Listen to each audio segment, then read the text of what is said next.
Speaking out of Akron, Ohio, representing Team Popping the Boys, the headline god, Jeremy Lambert, and his co-host, speaking out of Atlanta, Georgia, representing more than one royal family, the king of indie viewing, Stephen Jensen.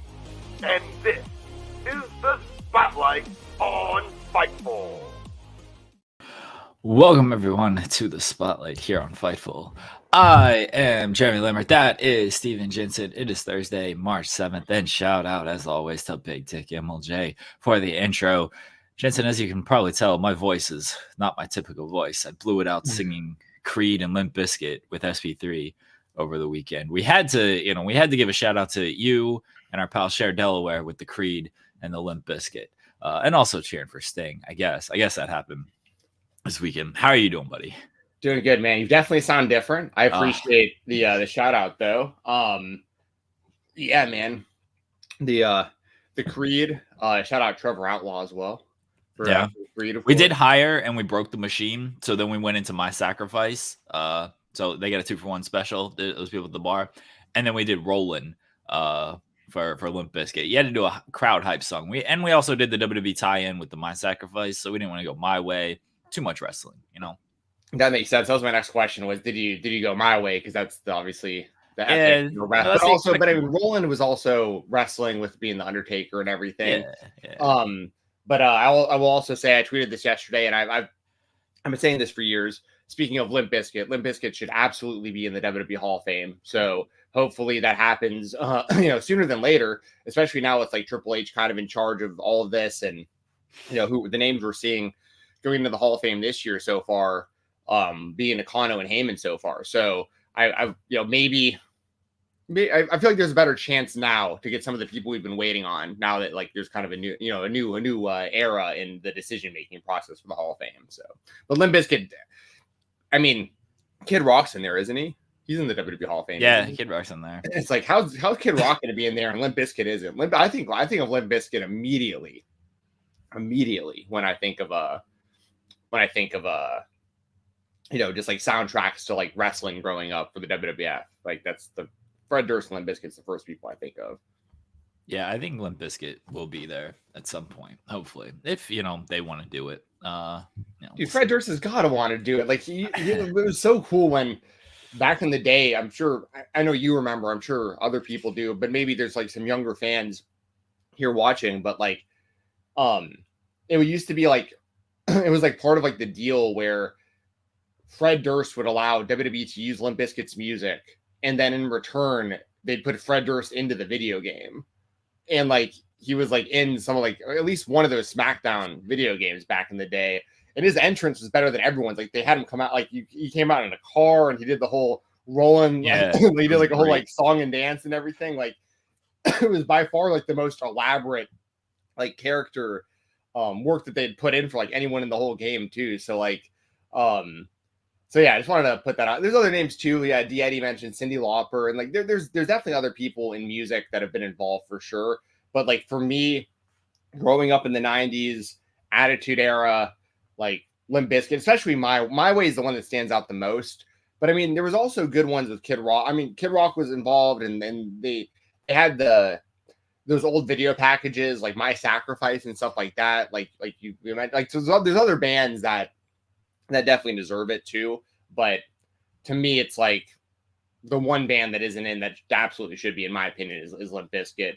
And if we ever had the opportunity to talk to Fred Durst, that would be a complete bucket list item, because I still am a huge fan. Even Limp Bizkit's most recent album is called Limp Bizkit Still Sucks. And like they're very self-aware of like how people feel about them. But I actually thought their newest album, it came out during the pandemic, I believe. It was actually pretty decent. Like it was way better than I expected it to be. So anyway, that's a whole other topic in itself. But shout out Limp Bizkit.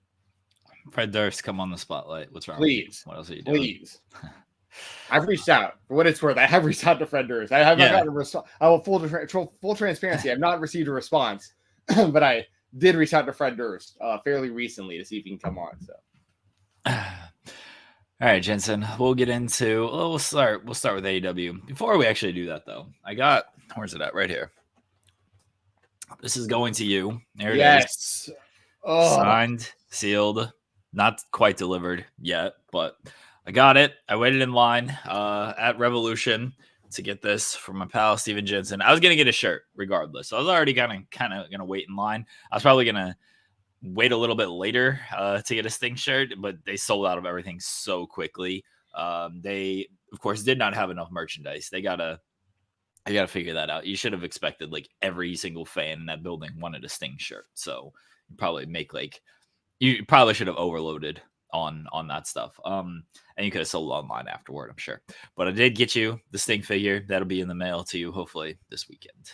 Yes, thank you very much for that, Jeremy. I really appreciate that. I was telling Jeremy so on Saturday or on Sunday rather, because the pay-per-view is Sunday, right? Yeah.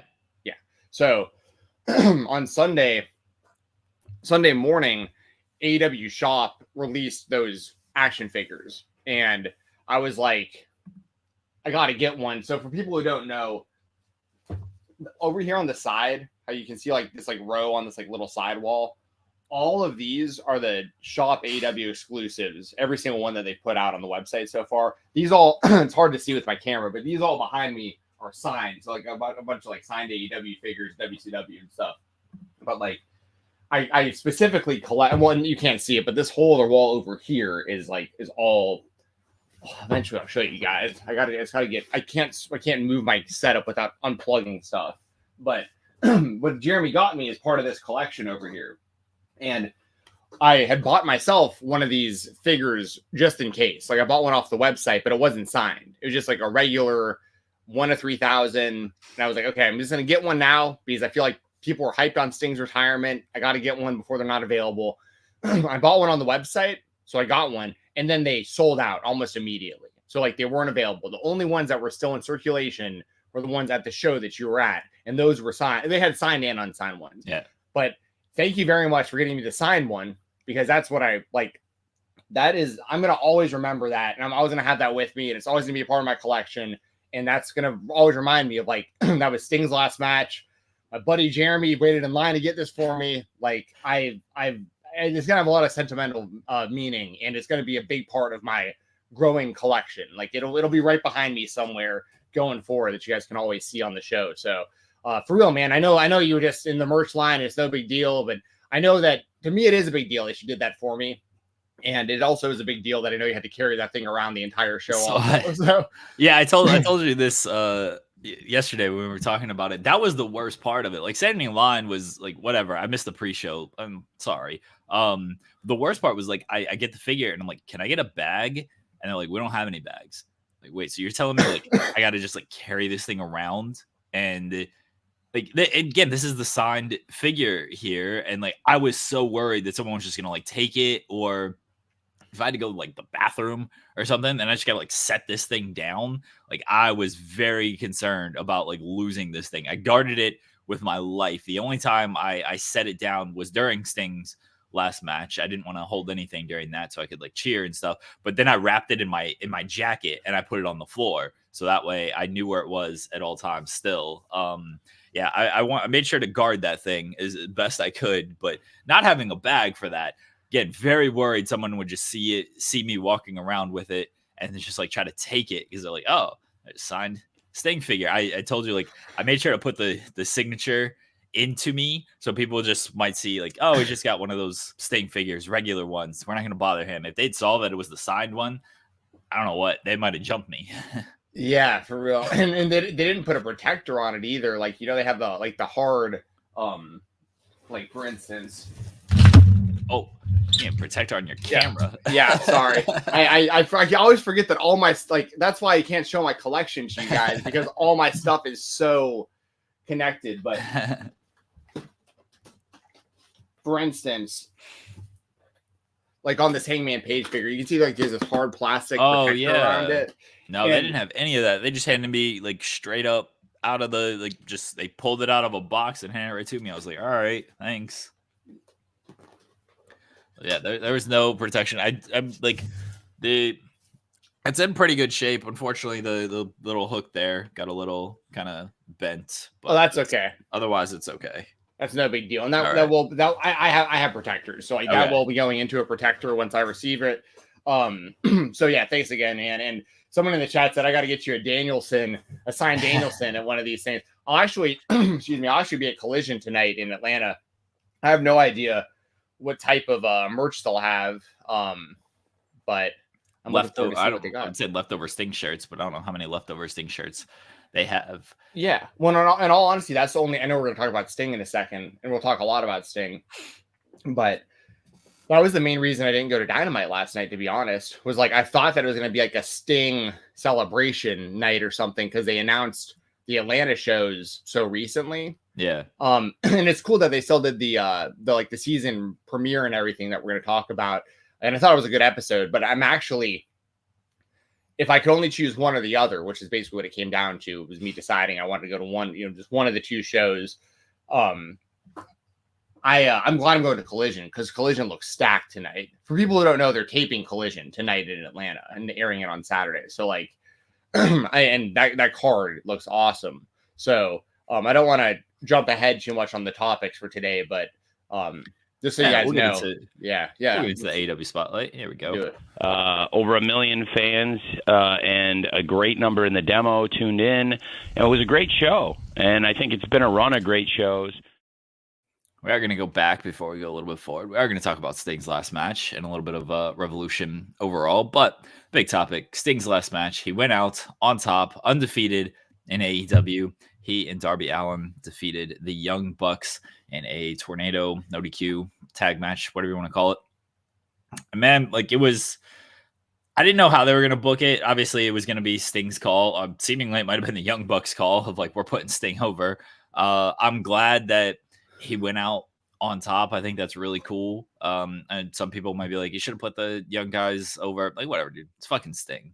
Like, he rules. He's a legend, the icon. It was so cool of him just having the run in AEW that he had. Like, we thought his career was over after the buckle bomb from Seth, and that obviously was not the way anyone really wants to go out, like, not on their own terms. He got to go out on his own terms. And really, like, not even like on his own terms, but like a really high level going out. It's not like he was just going out there and then doing splashes, doing death drops. That was it. Get the pinfall. Darby did all the work.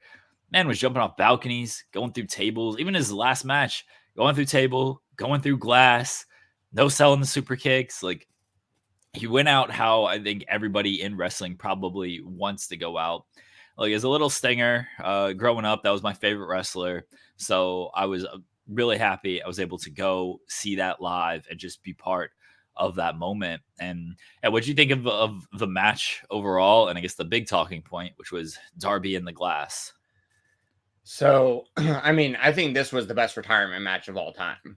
Like, I mean, the only things that I think are even comparable, I guess, would be like Flair and Michaels. I agree. So this is kind of been a talking point. Is like, which was better, Flair, Michaels, Michaels, Undertaker. That was the other one I was going to bring up with that one. Yeah, it's like they wrestled again. Right. I know, like, it was a retirement. Look, if Sting comes back in 3 years and wrestles, then this won't be the retirement match. If Michaels had gone out on that match and didn't do the Saudi house show, I would say Michaels and Taker was probably a little bit better, just like from a pure wrestling standpoint. But he wrestled again. He ruined his retirement match. His retirement match was that Saudi house show, and that sucked. Which is very, very true. Now, we both know, as being little Stingers, Jeremy, the only thing that's for sure about Sting is nothing's for sure. So, and he's got gas left in the tank. That match was so good. And you could even tell in the press conference after, like, he seemed like he was kind of like mentally, like, he was like ready. He was like kind of checked out. It was like, all right, like, this is, he even said during the press conference, he was like, and he didn't do it to like, he wasn't like talking trash about the other companies or anything, but he was pretty much like, after WCW went down, TNA was what it was, like, but it wasn't the same. WWE wasn't what, we expected it to be for him. But like AEW, I mean, there were two very different runs, and the AEW run was obviously a lot shorter. But like, honestly, when you look at Sting's career, there's going to be a lot of people, and I might be one of them, that says like their favorite run in Sting's career was AEW, because like with the mix of nostalgia and then him like having these great matches and like going so above and beyond what we expected him to be doing at 64 years old. You know, I guess he's been doing it for 3 years there. So, you know, basically from 60 to 64, whatever, like he could have easily, we talked about it last week, he could have easily come out every time he had to do anything for AEW, totally phoned it in, collected his paycheck. They always put him on like the Dynamite posters and stuff. They were always using him as like an advertisement for the company, especially for the casual viewers. Like, you know, hey, this company has Sting. Come check this out. If you remember Sting, you know, watch AEW, and you tune in, and he could go out there and just do a bunch of this, and you know, do this, do that, woo, and just not you know, and instead, like he did that stuff because he was still feeding to our nostalgia as fans, but like then he's going through glass, he's jumping off balconies, going through tables, like. He had probably the best cinematic match in history. I mean, like, you know, obviously not the retirement match, but I'm talking about, you know, the match with him and Darby versus the return match essentially. Yeah, the return match, exactly. And that was probably the best cinematic match ever. Like, so it's like, and I think he went like 29-0 in AEW, and then he had the match in Noah, so it was like technically I think 30-0 on this retirement run. The only knock I think anyone can give it, and it's not really even justified. It just what it is depends on how you view things. But the only miss I think that they had potentially was that no one ever went over Sting to get that rub. And if anyone was going to do that, it should have been Darby. And if you couldn't do the Darby and Sting one-on-one, then like I'm totally fine with him just being undefeated and being just this like legend of AEW. I think Darby got the rub just teaming with him the entire time. I don't think like he needed to beat him to get any type of rub. Like the whole run gave him that rub. Now it'll be how they follow it up. I know Darby's going to face Jay White next week. Then he's going to go climb Mount Everest. I don't know how long he's going to be out climbing Mount Everest. So it's not like they can immediately even capitalize on it. But hopefully he comes back from Everest safe, conquers it. And then he, comes back and will probably get a pretty good run, like a singles run out of this. But I think Darby got the rub plenty from just this team with Sting. And even if like guys didn't, like nobody beat Sting, guys still got over facing Sting. Like Sting still got guys over on this. Just being in the ring with him, he had such an aura, I think aura is probably the right word. So like just such an aura about him that it's like being in the ring with Sting actually elevates you. Where if there's other people in the company, being in the ring with them and even beating them doesn't mean a whole lot. True. I mean, look at Austin Theory in WWE beats John Cena, and like we're a year later and no one cares. You know what I mean? Stupid call. No, I agree, but that's just like kind of to the point. Like everyone who Sting was involved with leveled up in some way, shape, or form. And Darby, it's a really good point that you brought up. And I think should really be like hammered home about Darby getting the rub just by teaming with Sting for those, 29 matches or whatever they teamed up. Like that's what did they team in Noah together as well? They teamed in Noah. It was Darby, Muda, and Sting. That's right. I knew Muda was involved. I just couldn't remember if Darby. Okay, so Darby was with him all along the way on this return. And I like that he didn't wrestle a single match without Darby. And I like that, Darby carried the bat with him last night. I hope he keeps that as like part of his act and his presentation and everything, like that he was handed the bat down. Now they got to take that bat away from Jericho. That whole Floyd thing. I don't know why they had to do a lot of things. I agree. And there's been people who hate hearing me say this because I know he's very polarizing for a lot of reasons. Chris Jericho, outside of Cody Rhodes, Chris Jericho is like my favorite wrestler of all time. And like, even I'm at the point now where I'm like, it's getting kind of cringe. Like they're really running out of stuff that people, that's a whole other topic. But I even as a big Jericho-holic, I understand where a lot of fans' heads are at right now with him on the show and everything.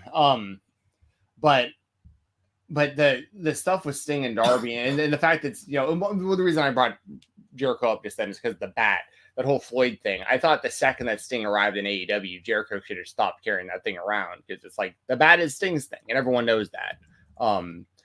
But regardless, that's nitpicking. But I like that Darby is now carrying the Sting bat, and he's not exaggerating about the Everest thing either. By the way, like, no, he's going.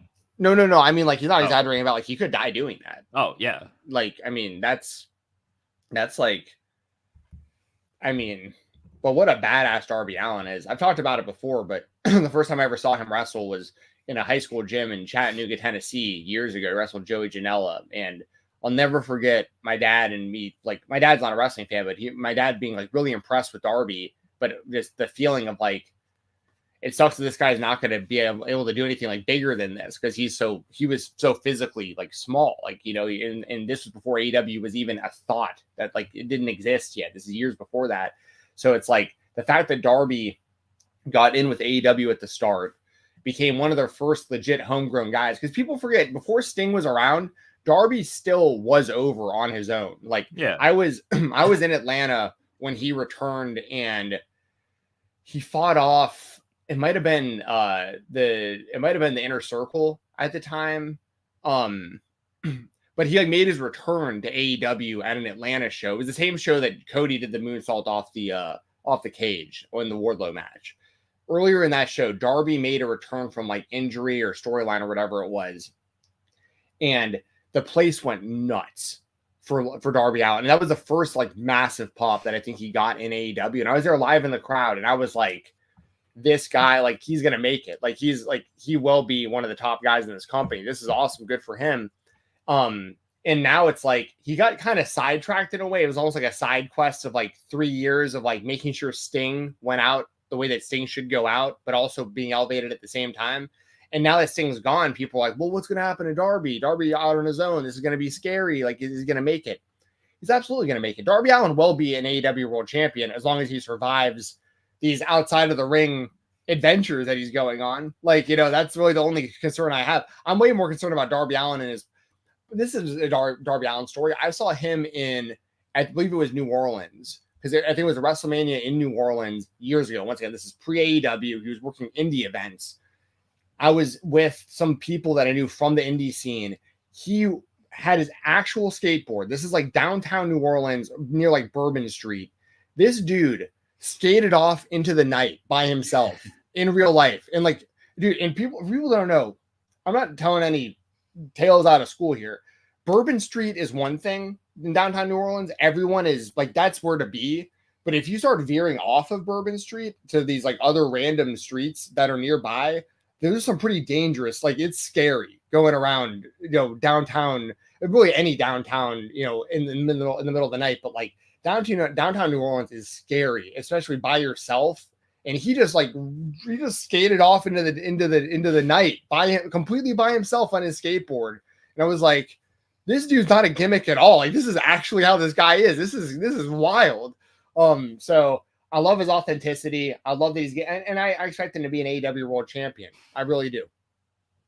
I think he'll win the title at some point. I'm very curious what they do with Darby once he gets back from Everest, and hopefully he goes well there. But you can't like miss on him right now. And I don't think they will, because they've always elevated Darby to, like you said, like even before Sting came in, he was up there. He was feuding with Cody. He had won the TNT title. Even with Sting, he won the TNT title when he beat Samoa Joe. So like they've clearly, they know what they have in Darby. They know that he's a single star that has a connection with the audience, similar to an Orange Cassidy, of like they got this weird enigma connection with the audience. People have compared Darby to like Jeff Hardy, and just like these are guys that sometimes you can't really explain it of why they connect, but they connect. And Darby will be fine. What'd you make of the glass spot? So obviously incredibly dangerous. I'm gonna have such a weird lens for this though compared to most fans, probably because I cover independent wrestling, so like I watch so much deathmatch wrestling that like this is totally normal for me to see people go through glass. But usually they're not doing. I mean, the stunt that Darby pulled is like that ladder was like a legit, probably like 16-foot ladder, and he was on maybe like the third rung from the top and jumping from the ring to the outside, and his only padding is the chairs before it's like glass chairs and then floor. So no matter, even if like you're someone like me and because you watch like, certain like, GCW deathmatch shows and stuff like that, or IWS, or, some of this like stuff over in Asia and stuff, like you see guys, jumping off scaffolds through glass panes and through light tubes. And I've gotten actually way too used to all of that, to be honest. But Darby, like, even for me, I was like, that was sketch. Because if he somehow slips or misses even just a little bit and comes down on like the edge of a chair instead of the glass, I mean, he's maybe legit dead. I mean, like this, he could have died from even just the way he landed if with the glass, because that was real glass, Crimea River. But the glass, real glass. So a lot of the time they'll use like the sugar glass or whatever that like breaks and just like almost like dissolves in the way that it breaks.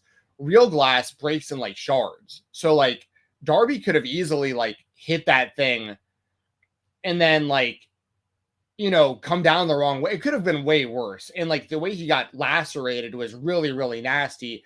But, to AEW's credit, it sounds like they practiced this the best that they could. And there was clearly doctors on Darby immediately. So do I think it's the smartest thing for somebody to do in wrestling? No. Do I think that Darby needed to necessarily do it? No. But I do think that when people think about Sting's retirement in this match and these moments, and we're going to talk about Sons of Sting as well here in a moment, that's going to be something that's always going to be immortalized in wrestling history. And that's why Darby does that stuff. Like, and I say this stuff about, Darby could have died. If it was up to him, like, I think he's totally fine with that. Like, I don't think he's joking when he's talking about like, I'll go out here and die in this ring. Like, I think he's legit down to do it. Like, so yeah, I ahead, definitely don't think he's joking about that. And I don't want to see someone die in the ring, by the way. I don't, as a fan, I do not want to witness that. For the same reasons I don't want to witness like when Ric Flair came back and wrestled in Municipal Auditorium in Nashville. He's always talking about like, I'll die in the ring. I'll never die. And it's like, no, like I have no interest in watching anybody die in a wrestling ring. But Darby Allen is he's a special creature, man. Like he's just different. And I hope he survives this trip. And when he comes back, I'd go all the. I mean, he's got the history of Samoa Joe, like you said. He could conceivably maybe be maybe the route. This is tough, right? And this is a sidebar, and we'll veer back to Sting. But like, with the people that they've brought into AEW, like Will Ospreay clearly should be the AEW World Champion fairly soon, in my opinion. But you have Swerve like right there, and the fans want it. And it looks like they're going to do Swerve and Joe again. But like Swerve and Darby have a really long history too. So like, I really feel like whether it's Swerve and Joe, and then it's Swerve, and then whether it's Swerve and Joe, or like Darby and Swerve, or Darby and Joe, like the three of them all three of them have history. So I could see Darby very much being in that mix when he gets back. Yeah, they're gonna do Ospreay at some point too with the title. Everybody's pointing to All In when it comes to Ospreay potentially winning the title. They just signed Okada. Okada's going to come in and have some big matches. Obviously, I don't think he's going to win the title immediately. Looks like they're setting up Okada and Omega there. Who knows who else is going to enter the fray between now and whenever they get to like All In and things like that. I think Darby's going to have a top spot on the card when he does return. I do hope everything goes well with Everest. The glass spot, I talked about it a lot on In the Weeds yesterday. My whole thing was they took safety precautions. This is something he wanted to do. He was fine with it. I'm not going to tell these wrestlers how to wrestle. If they want to do that, fine. More power to them. I wouldn't do it, but I'm not built like that. Darby mentally is built like that. And if you're worried about Darby in this glass spot, be more worried about climbing Everest. That has a higher risk of going wrong than this glass spot. And also, like I said yesterday, is like you mentioned, the people you watching death matches in like GCW and IWS and things like that. It's like, look, more power to these people that do it. I don't know what they're getting paid. It's probably not enough. At least we know Darby's pretty well off doing this in front of 16,000 people with a heavy adrenaline and the money, the paycheck he's collecting from this match. It's like, you know what? Maybe it's worth it on these with these independent shows. Like, I don't know why you're doing this for the hot dog and the handshake payoff here. Yeah, the hot dog and the handshake, and then the extra hot dog for taking skewers and gusset plates. I'll never forget because we actually talked. By the way, the interview today y'all are going to hear at the end of the show is with Erron Wade, who won the SCI Rumble. We'll talk a little bit about that towards the end, but we talked to him about gusset plates a little bit. And I think I've told the story on the show before, really short story, but there's a girl that I've known since college. Her name's Natasha. Shout out Natasha if you ever see this. I'm still friends with her to this day. But like we dated back in high school and back in college, and we've always just been good friends. And she wound up becoming an engineer, and she had to do this work like a year ago where she was taking we're like friends on Snapchat. She was taking pictures of like underneath a bridge in Atlanta, like nearby where I lived. She was kind of like, "Hey, I'm around where you're at." She sent me this picture, and it was like 1,000 gusset plates holding this bridge up. And I responded and I said, "I've never seen that many gusset plates before." And she was like, "How do you know what a gusset plate is?" And I was like, "Oh, wrestlers, use them." And I was like, they stick them in each other's arms and heads and stuff. And she like almost threw up. She was like, "What?" You know what I mean? But I was like, I only know what a gusset plate is because of deathmatch wrestling, which is so insanely bizarre. But that's the kind of world that we're living in as deathmatch wrestling fans. When I see a wooden meat skewer, I'm not thinking about like a meat kebab. I'm thinking about like how many of those are going to fit in somebody's forehead. You know what I mean? It's messed up. The other AEW spotlight is Kazuchika Okada making his AEW debut last night. Oh, sorry. Before we move on, we have to talk about the Sons of Sting. Okay. They rule. Yeah, they do.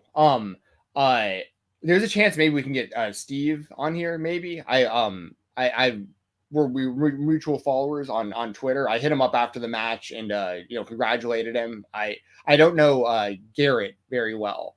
But I saw he's on social media and he's the one who streams, right? Like I think he streams. I've actually messaged Garrett. So cool. There you go. Maybe at some point on In the Weeds and on the Spotlight, you may hear from the Sons of Sting at some point. That'd be really cool. Dude,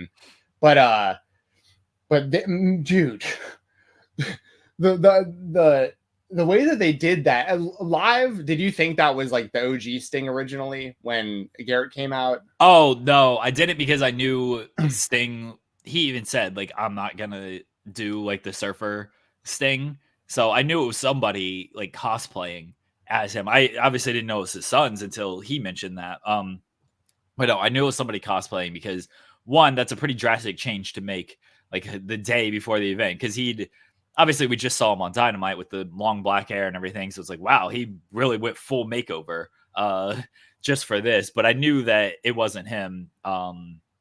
Because I knew he wasn't going to do like the surfer Sting. A lot of people in the arena thought it was though. Like the crowd definitely reacted like, "Oh shit!" Like he actually changed his look. And then Wolfpack Sting came out. It's like, "Oh, okay, no, they're just kind of doing tribute." And then actual Sting came out. Yeah, yes, and I first like I felt the same way. But my brother was like, my brother thought it was a throwback at first, and they zoomed in, and he actually started laughing because he didn't watch it weekly, so he didn't see Sting's sons get beat down. He didn't know that. So he was like, "Oh wait, what?" And then like the Wolfpack Sting, and he just thought it was like two guys. And I actually heard some other people that didn't put that together. But then when I was like, "Oh no, these are Sting's kids," and like they were part of the story, then he was like, "Oh, this is badass." He's like, "Well, that's actually awesome." Like, this is once you realize it's his kids, you're like, "Oh wow." And they took some sweet pictures, like the three of them backstage and stuff. And actually, one of their pictures from the show is like my banner picture or whatever on Twitter right now. I thought that was so incredible. Like I thought it was so cool that they did the red, white, and blue Sting with the blonde hair, that they did the Wolfpack Sting and the red and black. and the actual Sting did his, the crow looking, look with the white and black face paint and everything. I just thought it was so well done. And then once they get in the ring, some of those stinger splashes, you could tell. I mean, it is what it is. Like, those guys aren't full-time wrestlers, but like some of them, I was hoping they weren't going to like trip and fall or something, because like they're not timing it the same way Sting does. But then Steve Jr. got some friggin' hops on him. He does this one that like has gone viral where he's like over the turnbuckles from. So it's like, I mean, they really. I have no idea if they're interested in wrestling again, but Garrett did his first, and I was like, all right, that wasn't like bad or anything. And then Steve Jr. does his, and he got some like height and like long jumping out there. And like he almost came up short because he jumped from like literally halfway across the ring. I was like, he takes one more step forward, and that's like a perfect one. And the second one was better because I think he realized like, oh, I don't need to jump that far out of there. But man, he had some friggin' height on him with that. Yeah, I saw Steve respond to. There was a pro wrestler where someone it might have been Renee Paquette, actually.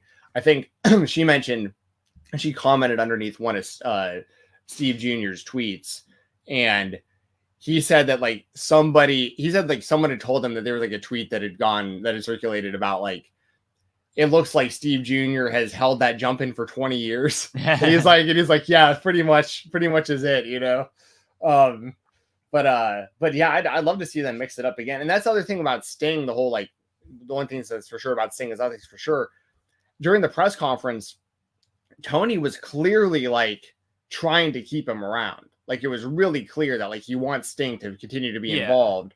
And I don't think Tony's going to like push him into like wrestling again, because that's literally the best retirement ever. But it sounds like Sting doesn't really want to be a manager. Maybe he would want to be for his kids, though, if his kids wanted to do it. But sorry, go ahead. Oh, well, Sting and Tony mentioned this at the press conference. Sting had said this before the last match. Tony wanted to keep him around through All In. He wanted him to do the retirement match at All In at Wembley. Sting, thought that Revolution was the better option.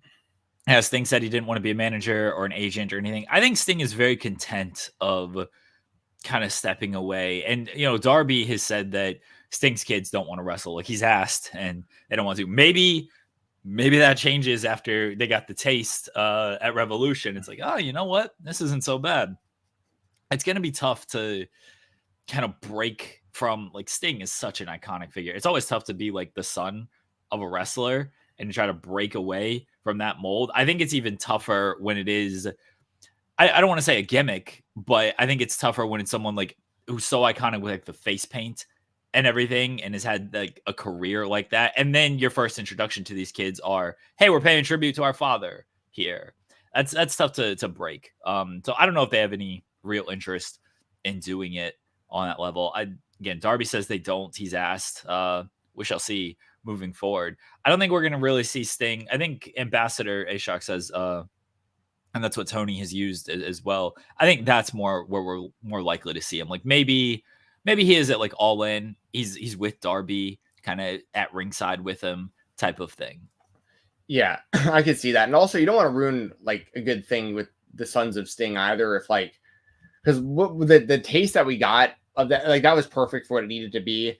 But for all we know, like those two guys go out there, painted up like Sting the next time and like can't do like the Scorpion Deathlock right, or like, you know what I mean? Like for all we know, like we don't want them to like ruin any of this either. Like this was so perfect for everybody involved. And also I thought it was kind of funny because like when Sting was coming down to the ring with his sons and with Darby, I know they obviously meant Sting's Garrett and Steve Jr., but like they were like, Sting coming down to the ring with his sons. And it's like, Darby's with them. You know what I mean? Yeah. It's like Darby might as well be, an adopted son of Sting, but I loved everything about this retirement. The last thing that I'll say about it before we move on, there's still one match out there for Sting. There's still one out there that we never got, that we were really honey-dicked into thinking we were getting. And it didn't happen. Well, Cody ran from the grind. He left. He didn't want to face Sting. He ran from the grind right into the bigger grind. He ran from the grind. So I'm just putting it out there. With professional wrestling, you never know. You just know. And with Sting, you never know. And with the amount of money they would throw at him, you never know. I'm just saying, we never got Sting Undertaker. We never got Sting versus Cody. So those are the two. But once again, I don't want Sting. Personally, I don't want Sting to like. This was so perfect of a way to go out. Like this is literally the standard of retirements and sending someone out. And they built the whole pay-per-view around this. Like this was, we're so used to in wrestling these traditions. Like you lose on your way out and like these kind of things. And it's like sometimes traditions are stupid when you think about it. Like and rules and certain laws and stuff. Like for instance, where I live, where I currently live right now, it's completely illegal for me to smoke a plant that if I wanted to smoke legally, I would just have to go like one state over. You know what I mean? Like there's so many like old rules and traditions and stuff that just are so outdated and don't make sense and don't apply to everybody. This whole go out on your back, like screw that. Like I want to see more people going out like Sting just went out, like with a celebration. Like, I mean, that was incredible. And all the footage backstage of all the wrestlers talking to him and shaking his hand and hugging him and stuff. I want to see more of my favorite wrestlers get send-offs like Sting got this past weekend. I thought this was literally done perfectly. And the finish of the match and the Young Bucks being the opponents, and they were such great heels throughout this thing. Like everything was done perfect for this, in my opinion. And kudos to Tony Khan. Like people give Tony Khan a lot of crap, and I get a lot of it. But at the end of the day, he's one of us. He's a lifelong wrestling mark. And that's why we saw stuff like what we saw. He gave Sting the perfect send off when he could have went so many different directions with this thing. Jensen, I got breaking news for you. Mike Tyson and Jake Paul, July 20th. Well, are you serious? Yeah. Or did they announce like, is it like how many rounds or anything about that? Let's see here. It's gonna stream on Netflix. It's gonna take place at AT&T Stadium. It doesn't say. I could be missing it. Honestly, it doesn't matter. It doesn't matter. That's genius because it'll be. I'm assuming they'll do a pro, not exhibition. They'll do a pro fight. I would assume so. Because the last Tyson fight was exhibition. Him and Jones Jr. I think was the last one they did. That was something. But I won't talk about this too much, but this is exactly what Jake needed to do. I was literally talking to my brother and some other people about this past, because Jake Paul fought this past weekend and nobody paid attention. Yeah, I forgot. I didn't realize he even fought until after the fight. Well, so what they were going to do is they were going to do 3 DAZN, like free, if you have the subscription, DAZN fights for Jake. This was the first one. And just nobody tuned in. There was no buzz. Jake knocked the dude out in a minute or whatever. It was a total nothing burger of an event. But I was telling people, I was like, Jake's in such a weird spot because if he wants to be a legitimate boxer, he has to, this is what the sport of boxing is. You fight a bunch of cans, you build your record up, and then you get title fights. But I was like, with Jake being so famous and stuff, it's going to be really, it's a kind of a bad move to just keep fighting no-name people, even if you're beating them. Like even Jake Paul's haters weren't tuning in for this last one. Like that's part of the appeal. Is like people wanted to see Jake Paul get knocked out, so they want to see him fight either another YouTuber or someone who they think can beat him. Mike Tyson it's genius because my thought was actually Floyd Mayweather. I told my brother that literally 3 days ago. I was like, they should do Floyd Mayweather versus Jake Paul, even though there's a big size mismatch. Jake versus Tyson actually makes all the sense in the world, as crazy as that is. And Jake's got a shot, but he's probably gonna get his head knocked off, and there's gonna be a lot of interest in seeing Jake Paul get knocked out. Jake's gonna win, isn't he? You think so? It's still Mike Tyson, dude. He's 30 years younger. Yeah, but he hadn't been hit like that. He hadn't been hit like that by somebody. Sure, but there's such a giant speed advantage and just makes it interesting, right? You want to buy this now, don't you? You actually want to see this fight. Oh, look, I'll buy all these old nostalgia fights. Give me. I didn't realize Jake Paul fought this past weekend until I saw he knocked the dude out. Never heard of the guy, but I'm easily going to buy these old. I watched Tyson and Holyfield or whoever it was, Roy Jones Jr. when he fought. That terrible ass fight. Like I'm a sucker for these friggin' novelty fights. I'm not the target audience because I'm gonna watch these regardless. But it is a very interesting fight because it's like I feel like Jake Paul is gonna win because I'm just gonna bet on the younger dude. Like he beat Anderson Silva. Like Anderson Silva was younger than Mike Tyson. I know Silva isn't like a pure boxer like Tyson is, but Silva's a good boxer for MMA and certainly knows what he's doing. I'm gonna side with the younger guy, 30 years younger, who's gonna have like a pretty big speed advantage. It's gonna be interesting because like the Tyson Jones Jr. fight was like a predetermined exhibition where both guys technically won and everything. Like I don't think they trained super hard for that. If this is a pro fight, and the thing with Anderson that people don't give enough credit for is like Anderson had beaten Chavez Jr. in actual boxing like prior to boxing Jake and stuff. So like Anderson's more legit in boxing than people realize, and Jake did beat him legitimately, but. My early prediction, even though y'all know I'm a Jake Pauler and a part of the Low Gang and everything, but like I gotta take Mike Tyson over Jake Paul. But I don't know what kind of shape Mike Tyson's coming in. If he comes like not really prepared, Jake's got a really good shot. Anyway, thanks for breaking that news here. That's I did not expect to hear that this morning. Neither did I.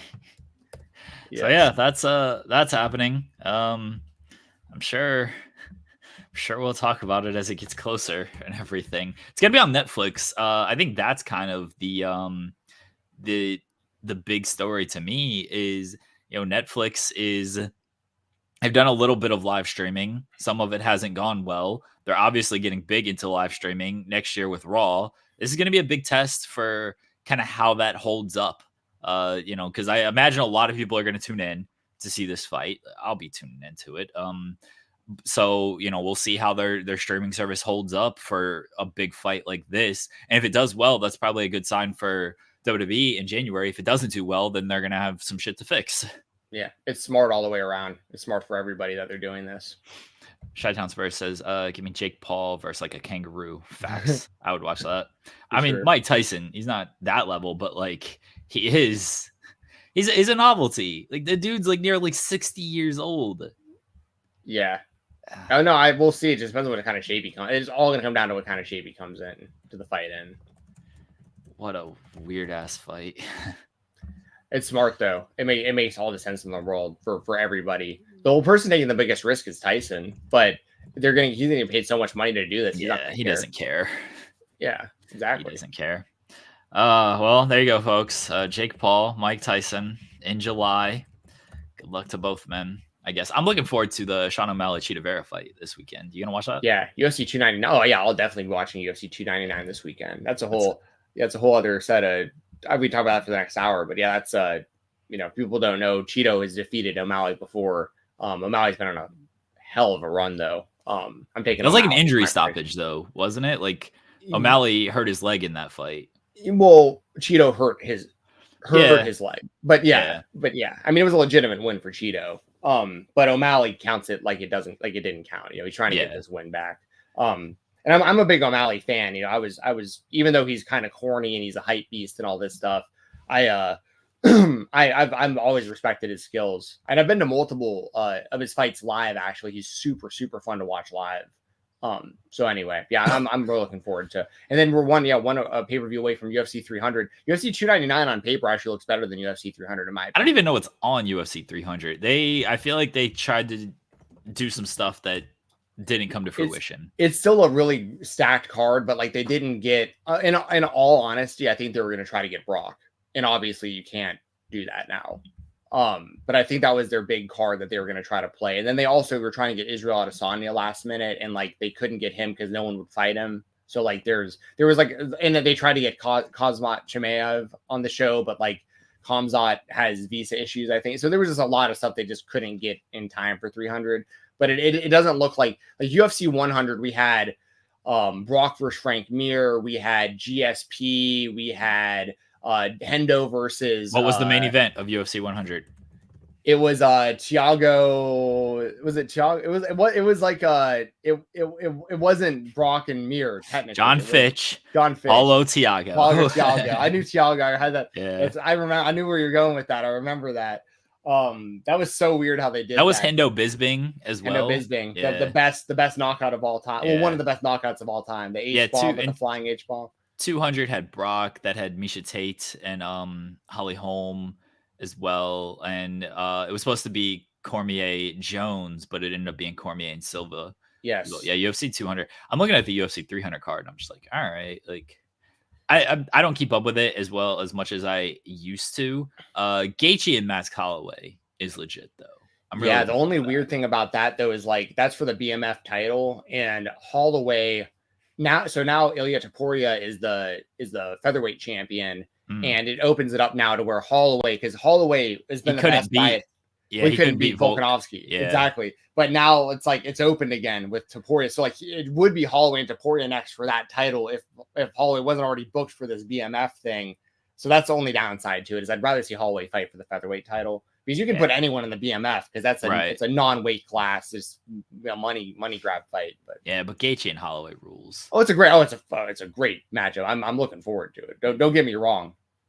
Like anyway, I know Alex talk some more pro wrestling.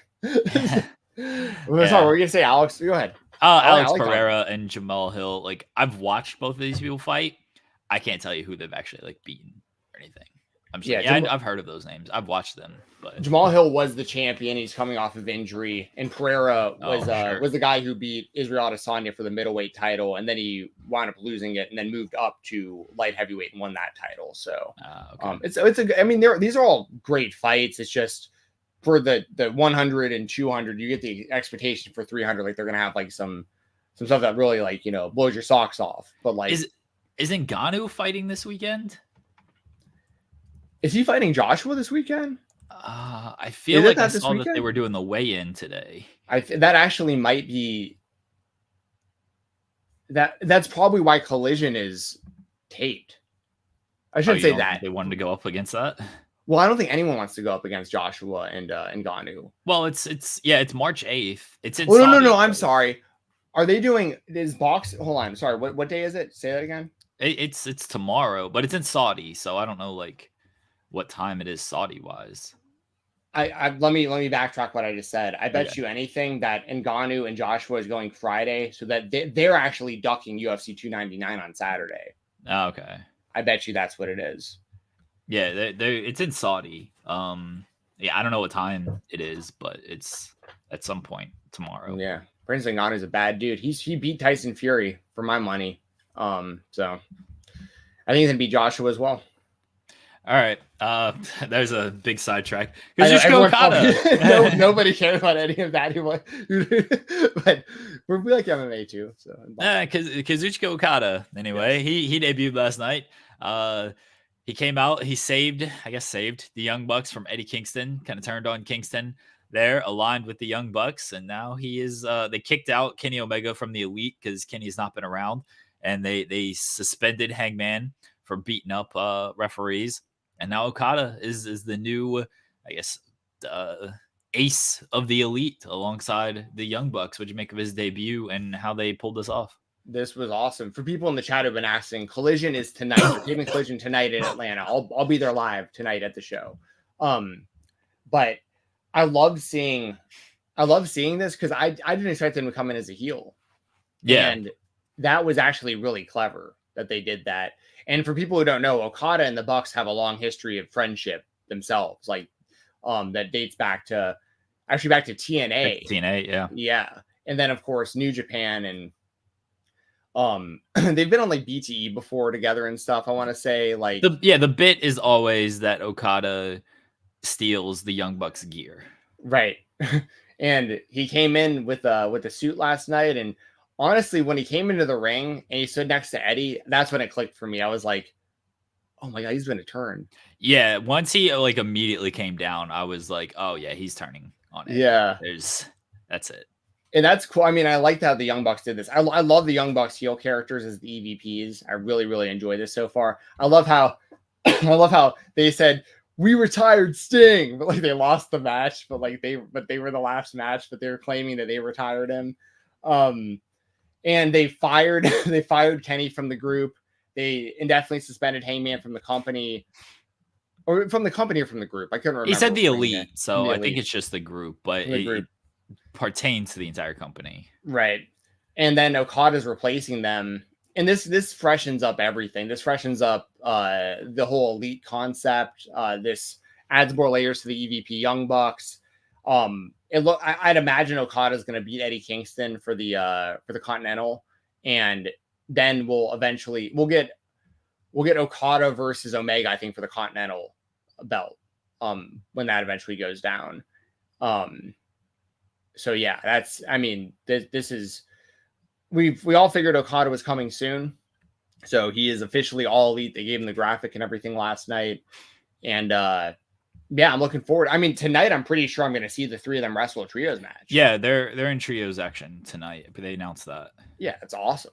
Dude, and that's the thing about Collision. That's actually the only gripe I have about AEW really is that I don't think they announced stuff ahead of time well enough. Like last night, they were announcing a lot of stuff during the day. But by that point, a lot of people like myself had already decided, like, I'm not planning on going tonight.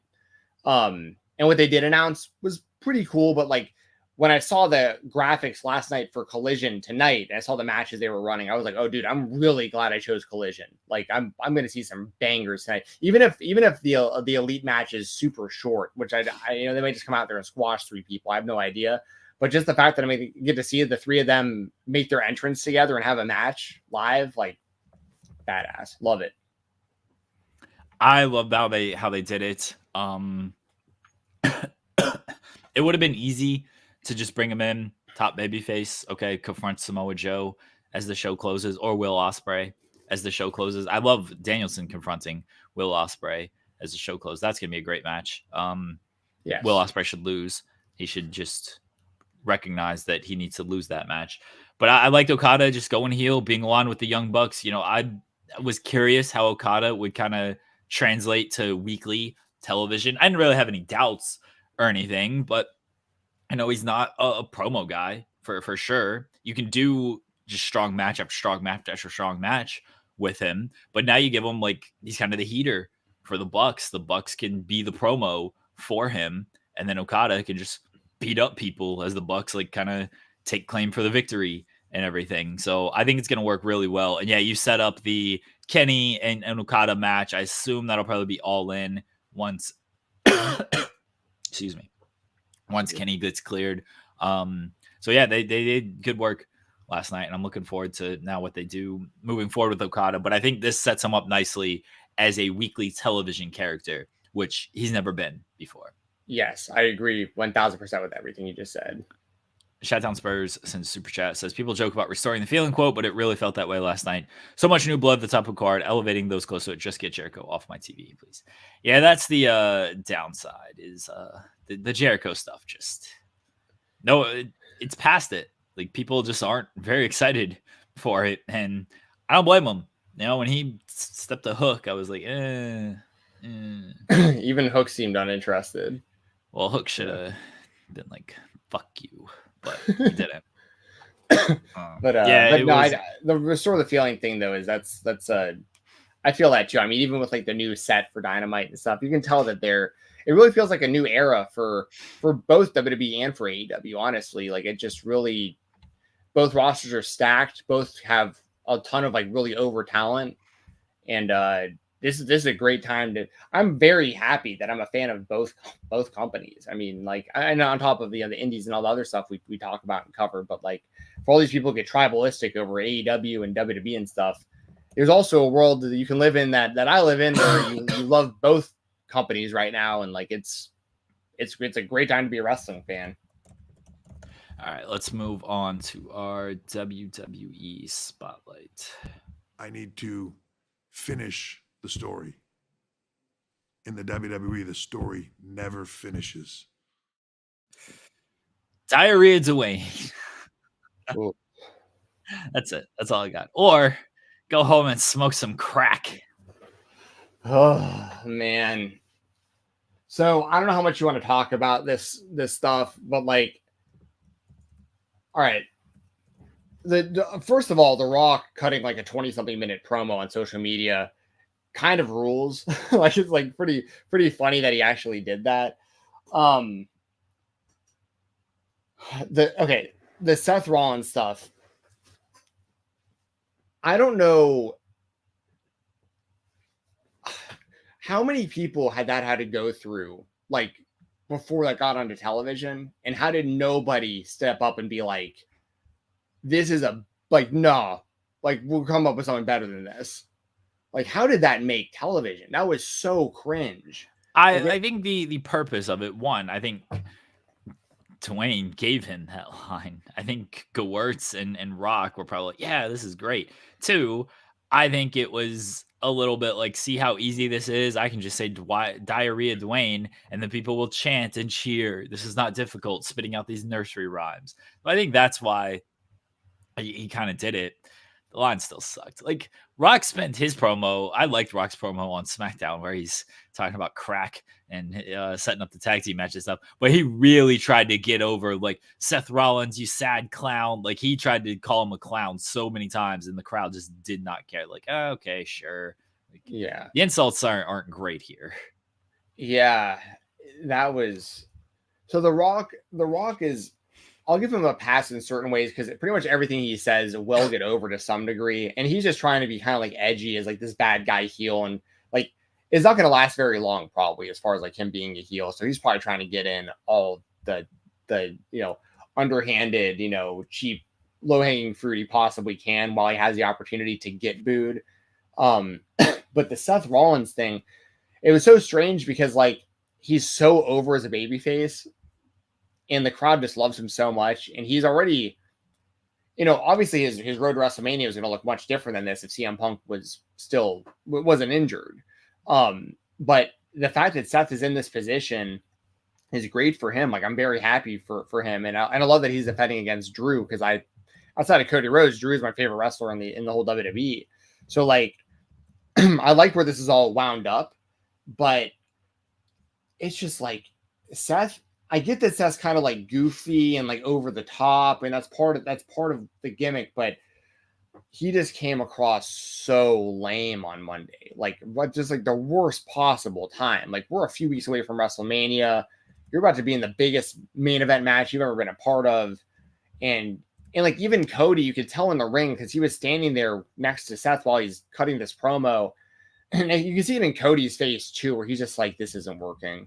You could just tell it just didn't land. And yeah, I mean, I don't know who to blame.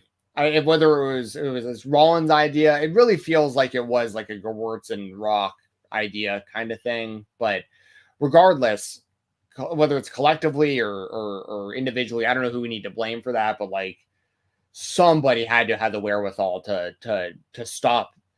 I'm talking about it like it's much more serious than it is. This is just a bad promo, but like, there's a trillion things you could have said instead of diarrhea Dwayne. I mean, it was just so corny and it accomplished the opposite effect of what you're looking to do. Like, I mean, you're building WrestleMania in the biggest match Seth's ever been in this fight that has all these massive stakes for the next night's WrestleMania. Why would you make him look like such a loser in this? That was my biggest thing, was like, it just didn't land, and it made him look really, really goofy. What do you think of the stipulation that Dwayne set out with the tag team match? I like it. I forgot that we haven't talked about that yet because that was already, but it feels like it was so long ago, but it was on Friday. So the stipulation, of course, is if Rock and Roman defeat Seth and Cody, then it's bloodline rules. If Cody and Seth win, excuse me, it's going to be everyone banned from ringside. I'd imagine that Rock and Roman will win because I think it will be bloodline rules.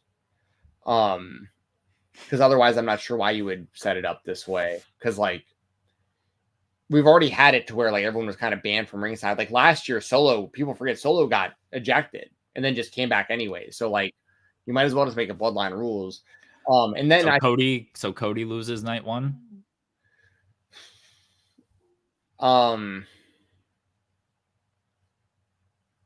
Probably. You could do Seth losing night one because I think Seth should lose to Drew. I agree with that 100%. I think the story here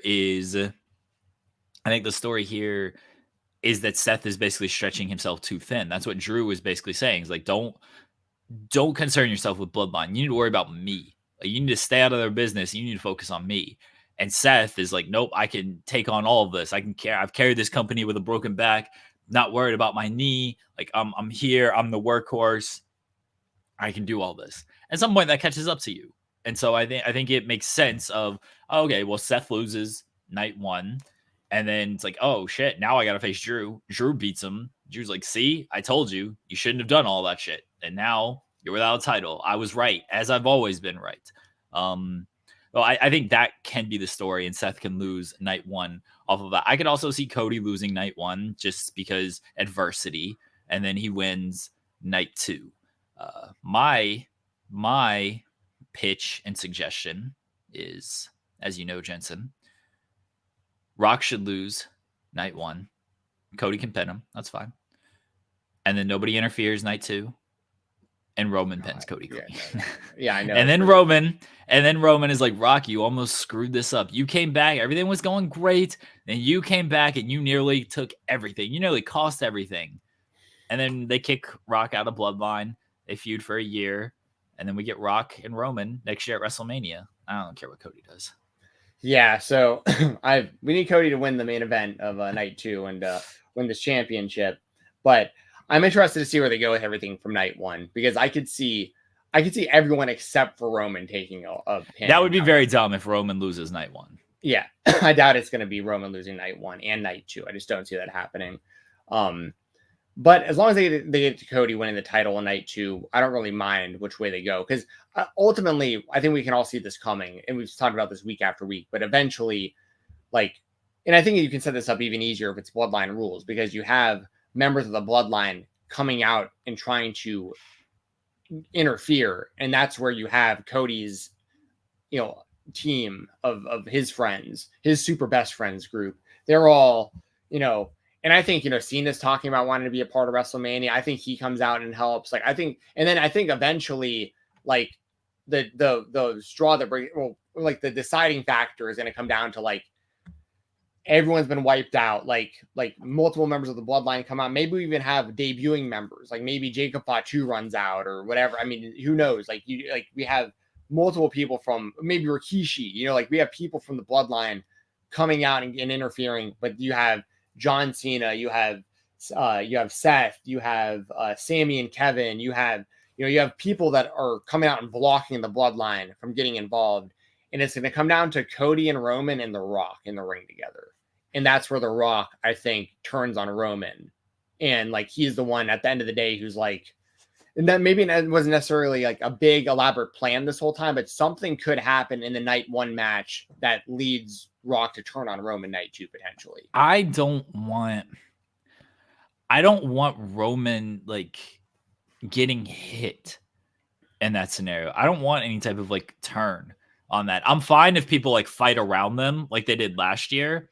Here comes Sammy and Kevin to take out the Usos, Solo gets ejected. I'm fine if people fight around Cody and Roman. I don't want Roman being taken out by anybody, and then Cody hits Crossroads 1 for 2, 3, however many he needs to hit, and then pins him. If Roman's gonna lose, it should just be as obviously they're gonna do some interference nonsense, but it should be, as far as the one-on-one competitors go, it should be as clean as possible. It should not be because Roman hit somebody, or Seth came out and hit somebody, or Cena, or whoever came out and hit Roman. They can fight around Cody and Roman. They don't need to fight Cody and Roman. They can fight Cody because that's fine. He's the babyface. He can overcome. They don't need to fight Roman or anybody turn on Roman. I like that personally, by the way, because I want Cody's victory to be as untainted as possible, as far as that's how it should be. Right. He should be coming across he won fair and square. He's the good guy. He's the champion. He's the face of the company going forward. And there was also someone mentioned Drew's tweeting. Drew McIntyre's tweets are so good. He did the Hangman call out tweet the other day yesterday. Dude, he's Drew McIntyre, amazing. Absolutely incredible. WWE needs to make sure they have him locked down. I'd imagine they have some sort of agreement. I don't think you can't say that. Danielson main event at WrestleMania right before he left and stuff, but I just can't imagine Drew being in this position and they just haven't figured it out with him yet. Like, I think Drew, I'm not exaggerating. Like, if Cody Rhodes wasn't in the company right now, Drew McIntyre would be my favorite WWE superstar. Like, I think what he's doing right now, he's doing the best work of his career in the ring as a character. His social media stuff is absolutely hilarious. Like, yeah, I can't say enough good things about Drew McIntyre. I absolutely think he should beat Seth Rollins to win the championship. And I'm a Seth Rollins fan, by the way. It's not like I dislike Seth. It's just Drew is he deserves it. It's the right time. Like, and it builds it to where, like, when Punk comes back, clearly they want to do that. So, like, you know, Punk and Drew, and then they'll eventually do Seth and Punk at some point. Like, I just think it makes all the sense in the world for Drew to win the title at WrestleMania. Yeah, I think so too. I don't think you can have him lose again to Seth. That would be 3 times to Seth. I also don't want, like, Drew to win, Priest to cash in type of thing. I think Drew deserves, especially just for the work he's been doing and the story that they're telling, he should have that moment at WrestleMania and be the champion and carry the company, carry that title for as long as they're going to carry the title for.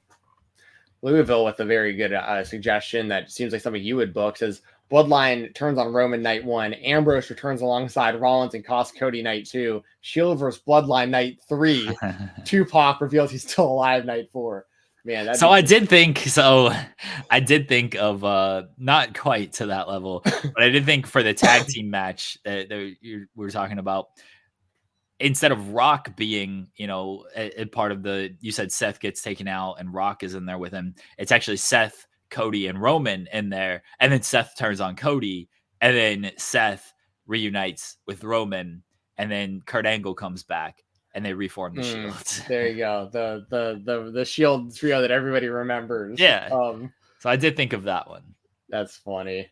Yeah, he replaced Roman that one time, and then he'd be replacing Ambrose this time. Yeah, that's yeah. Yeah, Kurt Angle deserves to have a proper send off as well. Dude, we talk about retirement matches. Look at the difference between Sting's retirement and Kurt Angle losing to Baron Corbin. I mean, what a difference! I think that's what I would book anyway. I'm just booking Cody to lose to troll you. I love how you said, like, my wife needs to take my phone, and I was miles away. You're better off, like, messaging SB3. I hung out with him for most of the weekend. You're better off just messaging him and be like, SB3, take his phone. Yeah, I should have done that. No, I like to joke. I like to joke with your wife about that stuff. She's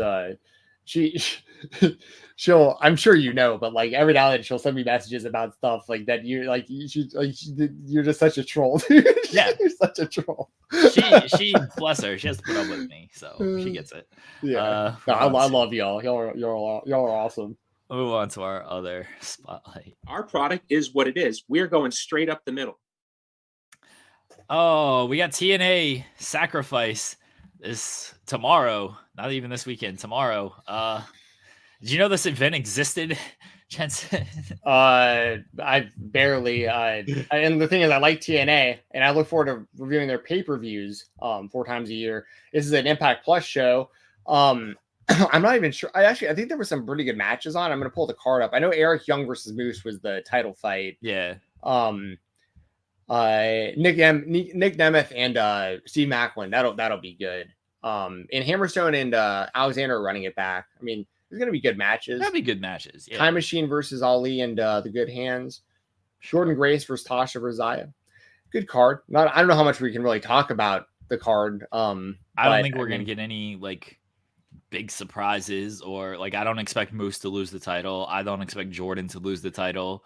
There should be good matches, but, you know, at least they finally got Nemeth and Ali on the same card together, since those were their 2 kind of big signings, and it's taken them 2 months to now get them on the same card. The Friday shows are, like, kind of taking me out of it, because it's like you're going up against SmackDown, and no offense to TNA, but, like, you're just not as big as SmackDown on Fox, and, like, it feels like they run a show. They literally just did a show 2 weeks ago. I'm like, really? Yeah. Like, we're doing another pay-per-view here? It's just, like, it's tough to really stay with it when these Friday shows and you just keep running against, you're either going to run against WWE, you're going to run against Collision. Be easier to run against Collision, especially this week because it's taped, but also just doing shows 2 weeks apart. It's just like, they kind of need to stop that. No, I agree with that. And then there's also, I don't think GCW is running. Well, actually, no. What day is Sacrifice? Is it? It's Friday. Tomorrow. It's tomorrow Friday. night, yeah. So I think GCW is Saturday and Sunday this weekend. I'm not positive, but that's also something that happens sometimes too. Is like for me, GCW will run a show at the same time as Impact and like, or as TNA, and like I'm usually gonna watch GCW. You know, just they got competition, but it'll be a good show. Like the wrestling is always really good on every one of these TNA like specials or pay-per-views, and you're gonna get good. I'm intrigued by the Hammerstone Alexander match in a lot of ways, because Hammerstone's actually signed to TNA now. Yeah. So I'm interested to see how far they go with him, because he lost Alexander in their first match. It was a really damn good match. You know, ABC versus the System will be good. I mean, these will be good matches, but yeah, it feels like no buzz because of like what you said. It's just we had a special just a couple weeks ago, and most people don't even know this is happening. But yeah, are they doing a post show? I'm guessing Cresta and Joel will probably be doing a post show at some point for this. Beats me. You're the content officer or whatever, right? You don't know. Yeah, director of content. I don't know, dude. That's just a fancy title to justify all the work that they do. That's all. Yeah, it's funny because every now and then I'll bring something up to you about like, hey, so and so may not be available or like this, and you're always just like, I don't know. I was like, I thought you were in charge of it. I truthfully have no idea. Honestly, no idea.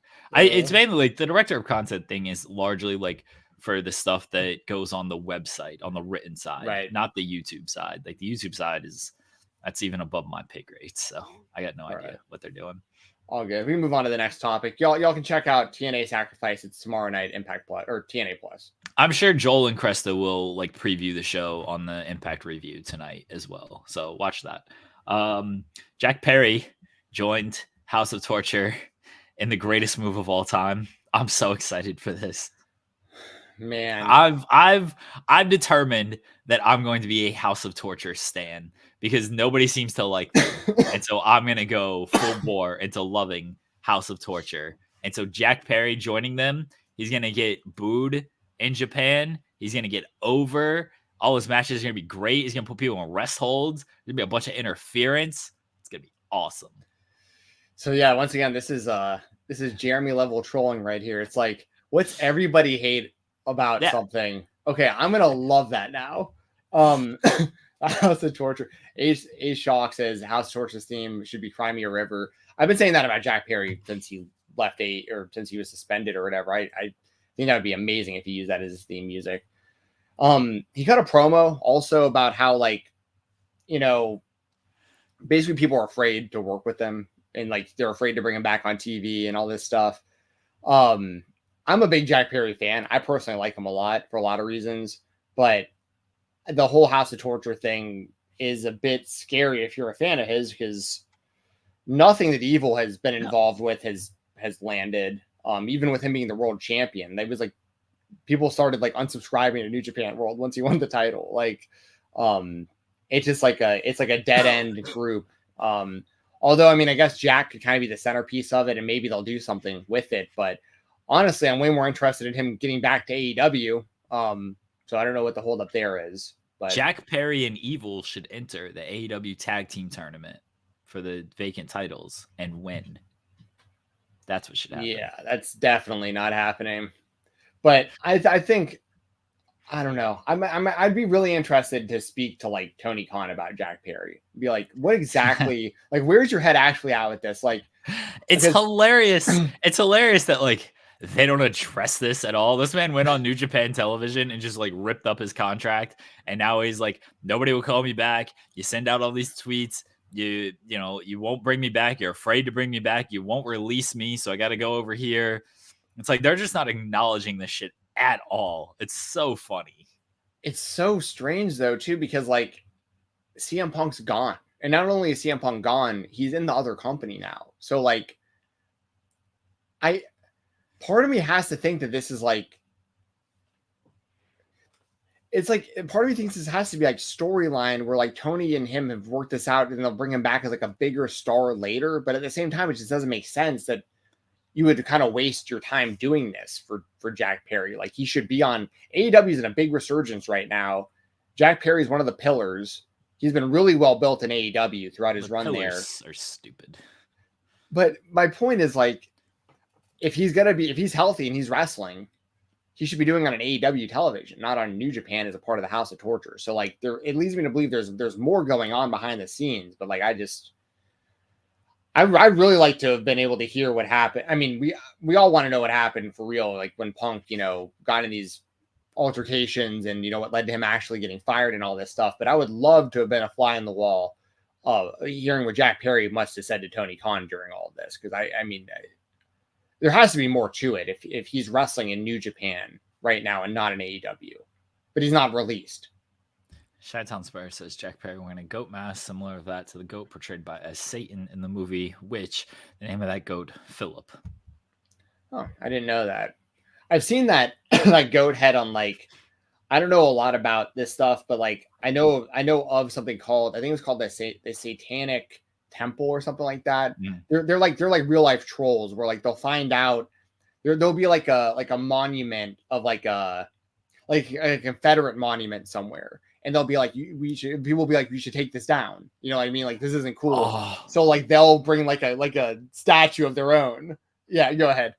I just thought of the greatest booking idea ever. Yeah. All right, here we go. You ready for this, Jensen? Yes. Wardlow wins the AEW World Title next week from Samoa Joe. Okay, that's the match that's happening. Wardlow wins. Afterwards, they get it. Wardlow's doing big celebration, I guess. Sure. Get attacked. They get attacked by the man in the goat mask. It's of course Jack Perry. Chi-Town is already out on this.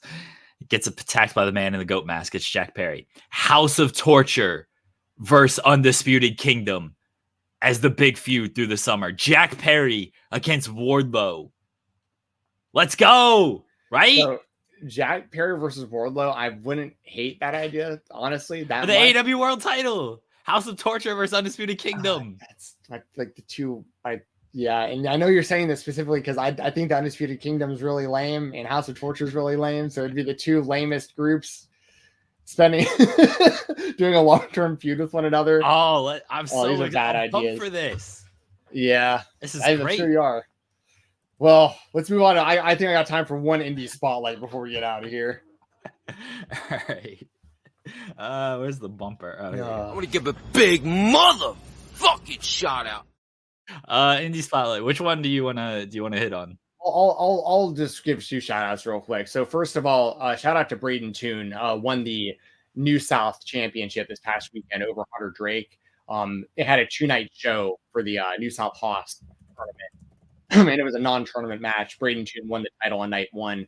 I believe Richard Holiday won the entire Haas tournament on night 2. But Braden Toon, I wanted to give a shout out for winning that championship. If people haven't seen it, that title belt is absolutely humongous. There's a story behind it. We actually talked to Cabana Man Dan about it when they ordered the belt. It was an error. Like the company that made it like just completely misunderstood like the dimensions they were asking for and sent them this gigantic world title belt. It's similar to like, if people are familiar with the One Championship, that fighting organization, they have some pretty huge championship belts as well. Like Demetrius Johnson like fell over like trying to hold his title. But anyway, so I wanted to give a shout out to Braden Toon for winning that title. To my knowledge, the event hasn't aired yet. I know it was taped for independentwrestling.tv. So when it's available, use code Fight Talk. Go check it out. You can use code Fight Talk as well to watch the CNA City Invitational Rumble. And we're going to have an interview airing here in a second with the winner of the SCI Rumble, which was Erron Wade. Wanted to give him a shout out for winning the Rumble, of course. And the actual show was really, really good. If you want to give some thoughts on the Rumble real quick, I'm going to pull the card up because there was a couple other people I wanted to talk about. So I caught the end of the Rumble with Aaron and Rob Killjoy. Excuse me. And Aaron talked a little bit about the finish and what he did and did not know about the finish, which is really fun. It was a cool ending. I like they did that spot where they're hanging off of the side of the ring with their feet caught up. It's a very tricky spot to pull off, and they pulled that off. And then Aaron won the tournament. He's going to be won the Rumble, and he's going to be in the tournament now. But it was a cool finish, and I don't know too much about Aaron before all of this. I got to learn more about him through our interview, and then now through you, because you are big into that scene, and looking forward to him being in the tournament. Paul London's in this tournament as well, which he is. I think the only two other announced are Paul London and Tank are both in the tournament. Also during the it's a 2-night event. On one of the nights, Daniel Makabe is going to be wrestling his retirement match. Yeah. It's going to be non-tournament, but Makabe has won the SCI tournament in the past, and he's he's one of the best technical wrestlers I've ever seen. And he's really, really important to the Southeast scene. So, but he's from like Seattle, I believe. But he got like really big in the Southeast in like over the years, and especially in like the SCI. So it'll be cool to see Makabe have his retirement match, and that he has chosen SCI to do it. It seems like it's going to be a really big deal.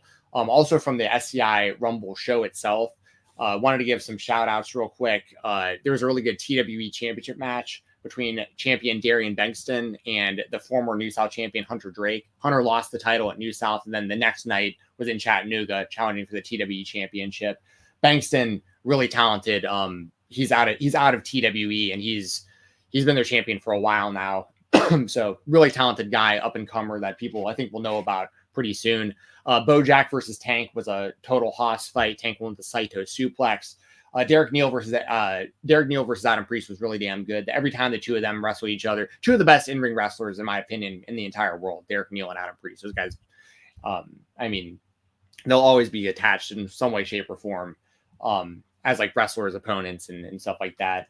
Cruel defended the IWTV Independent Wrestling World Championship over Eric Royal. Eric Royal is a former Action Wrestling World Champion, so that was a big title defense there for Cruel. And they're continuing to build Cruel versus Adam Priest for the IWTV Championship. I don't know when that's going to go down, but it's clearly going to go down pretty soon. And then you'll learn more about the SCI Rumble and Erron Wade's experience in that Rumble and winning the match and everything when you hear this interview here in a second. So check out the Scenic City Invitational Rumble. That's SCI Rumble. It's available over on independentwrestling.tv. And then also make sure once again to check out New South's Haas tournament once it's available as well. There you go. Jensen, let everybody know where they can find you at. Y'all can follow me on X at FightTalk _ FIGHTTALK _ Use code FightTalk and independentwrestling.tv. You can listen to the Weekender podcast over on FightfulSelect.com. That's every Sunday, covering the world of independent professional wrestling. And you get all the news and scoops and stuff over there as well, over on FightfulSelect.com. I hope you enjoyed this interview with Erron Wade that you're about to hear. And I have interviews for us lined up pretty much for the next month. Some pretty big names, some pretty important people. So we got a good mix of independent wrestlers, some people. So next week, I don't like to say this stuff before it happens, but we've had it scheduled for a minute. But next week, the plan is to interview Scotty Riggs. And Scotty Riggs was actually there live at Sting's retirement match in the crowd, but also for people following his story, humongous turnaround recently with Diamond Dallas Page. Him and Marcus Buff Bagwell both recently had one of those big life turnarounds with DDP, similar to what we saw with Jake the Snake and Scott Hall. So the plan is to catch up with Scotty Riggs next week, and I'm really looking forward to that. And then after that, we've got some indie wrestlers. We got a really big guest planned for WrestleMania week. So everyone who watches this show and has been supporting us, I really appreciate it. And we're about to, I think this is going to be, in my opinion, I think it's going to be one of the best months we've ever had for this show heading into WrestleMania. So please make sure to keep tuning in and subscribing and all that stuff. I appreciate seeing you, Jeremy. Appreciate seeing people in the chat. I'm going to clock in for the shoot job, and I will be at AEW Collision tonight in Duluth, Georgia. So if anyone's at the show and wants to say what's up, come say what's up. There you go. Appreciate it, Jensen. Hopefully, and Cody doesn't lose at WrestleMania, and you just decide the show is not worth doing anymore. No, because wrestling is not worth covering anymore for you. Listen, if Cody last year, it was probably the most watched episode we've ever had. Yeah, was him losing last year. So there's the silver lining there. Whether he wins or loses, I'll obviously continue to do the show, and there's going to be interest in what we have to say about that. But I'm going to go clock in for work. See you guys later. Bye, Jensen. All right, everybody, let's get into our interview with Erron Wade. He won the SCI Rumble this past weekend. He'll be in the SCI tournament later on. I believe that's in July. So here we go. Erron Wade in the Creator Spotlight. Welcome to the Creator Spotlight here on the Spotlight on Fightful. I am Stephen Jensen, joined as always by Jeremy Lambert. And our guest today is one half of the Squatting Dragons. He is the winner of the 2024 SCI Rumble. He is our sensei. He is Erron Wade. How you doing today, Erron? Thanks for joining the show. I'm doing pretty well. How y'all doing? Doing well. We appreciate you joining us here today. Yeah, hanging in there. I know you had a very big weekend over there for the SCI. How does it feel to officially not only be the winner of the SCI Rumble, but of course you are now an official entrant into the Scenic City Invitational Tournament coming up, and you get to pick your opponent? It's really surreal for me. It's been a dream of mine since I started basically to be in this tournament. And the fact that it's true is pretty crazy to me. Yes, it's been a long journey for you because I know you've been like a really steady part of, I mean, just like the whole Southeast scene, but especially like TWE and SCI and all like kind of the kind of brother and sister promotions in the Southeast. And I mean, like in particular, this just feels like it's been like a long journey for the last probably 5 or 6 years or so to get to this point of going from like a guy who we really saw like his first matches to like now. I mean, this tournament's a big deal.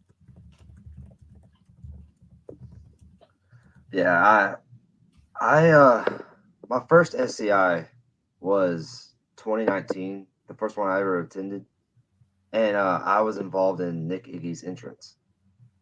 I was one of his carnival people involved in his entrance. And fast forward, man, what, 4 or 5 years now? And now I'm in the tournament. I look at that graphic every day. I'm just like, wow, that's so cool. It's very cool. When did you find out you were gonna win the Rumble, and what was your reaction to that?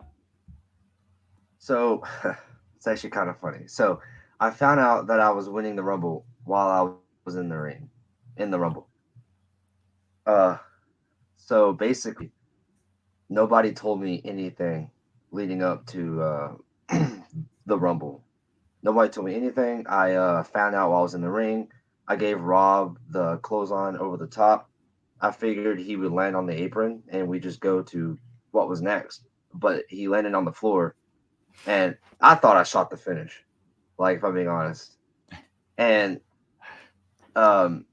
referee Patrick slid in the ring to like let me know, hey, you just won.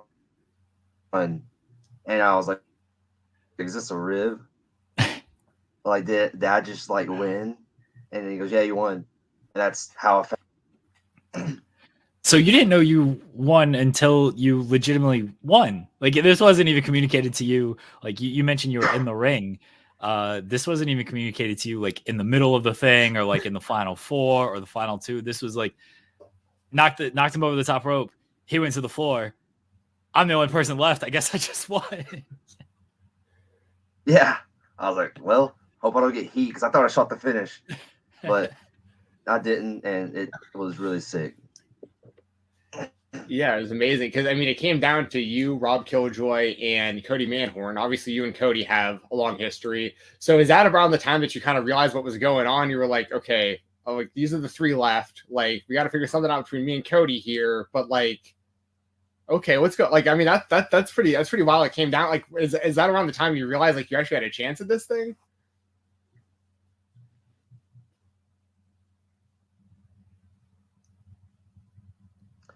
I thought so. I think I don't give myself enough credit than I should when it comes to like being a performer and like, oh, I deserve this, and this. So looking back, I don't want to like sound like, oh, I was like the best choice, but Rob's never been in the tournament, so I figured he's the guy that they want to win this, not me. But they had other plans, and it's very surreal for me. Now, winning the Rumble obviously gets you in the SCI tournament. What are you expecting from the tournament based on, I know a few people have been announced so far, but what are you expecting from the tournament? I'm expecting to go out there and give them all because I've been wanting this basically since I started. So like, if I don't go out there and at least give it 110%, I mean, then what was the point in winning the Rumble anyway? You know, they gave me the ball. It's my time to run with it. So I'm gonna go out there and leave it all on the line in that ring. Yeah, and I know you were trained by Jade Newman, correct? Yes. So what's it feel like to like what's his feedback been to you? Because obviously that tournament means a lot to him, and he's been a former winner of that tournament. Like, have you heard from Jaden, and what's his what has he said since you won the Rumble? He congratulated me. You know, I'm his first student to ever win the Rumble, so it means a lot for him. I know, especially. And I'm the first student he's trained to be in the tournament, so I know it means a lot to him. Can you elaborate on him, like, as a trainer? Because that's got to feel pretty special, because he's trained a lot of people, and like TWE and everything that you got going on there, I think has been great. And for you to be like that first kind of person to get kind of that next, kind of stamp of approval, what is it like? I guess just Jaden in general as like a mentor and a trainer. Oh, he's a great trainer. I have had two other trainers before him, and then one of them just like dropped me off with Jaden because he couldn't train me anymore. But Jaden was like also a teenager when he started training me. So the fact that he basically had to like learn to be in that position to train people, and he's done really well, especially since he has a lot going on. Like I think he's in Germany right now, so he has a lot going on. He's just a really good trainer. Yeah, he's done well. I've learned a lot from him, especially from like the seminars he brings into TWE, crash courses on Monday. Like I owe a lot to like Jaden, Dylan, and Rev for sure. Now, circling back to the invitation a little bit, you get to pick your opponent. Is there anyone in mind? Do you want to break news here of who you were going to pick? I'm not sure how much I can say, but I know whoever I'm wrestling in this first round is going to be pretty nuts once it's revealed. It's going to be crazy. We did have Scott Hensley on the show last week. Maybe we can get a little bit of news from him behind the scenes. I'm very interested. He did tell us before, he told us last week when I gave him a heads up. I was like, hey, whoever wins the SCI Rumble, give him a heads up that we'd like to speak with them. And he said, it's going to be someone that I don't think you're going to expect. And I was like, I wonder who that could be. Because there's a lot of people in there that really try to make a name for themselves. But I was very pleasantly surprised that it wound up being you. And I'm even more pleasantly surprised that you didn't even know until it happened. That's awesome. It's crazy. Like, they've done that to me several times now, where they have me going over and they don't tell me. And I find out while it's happening.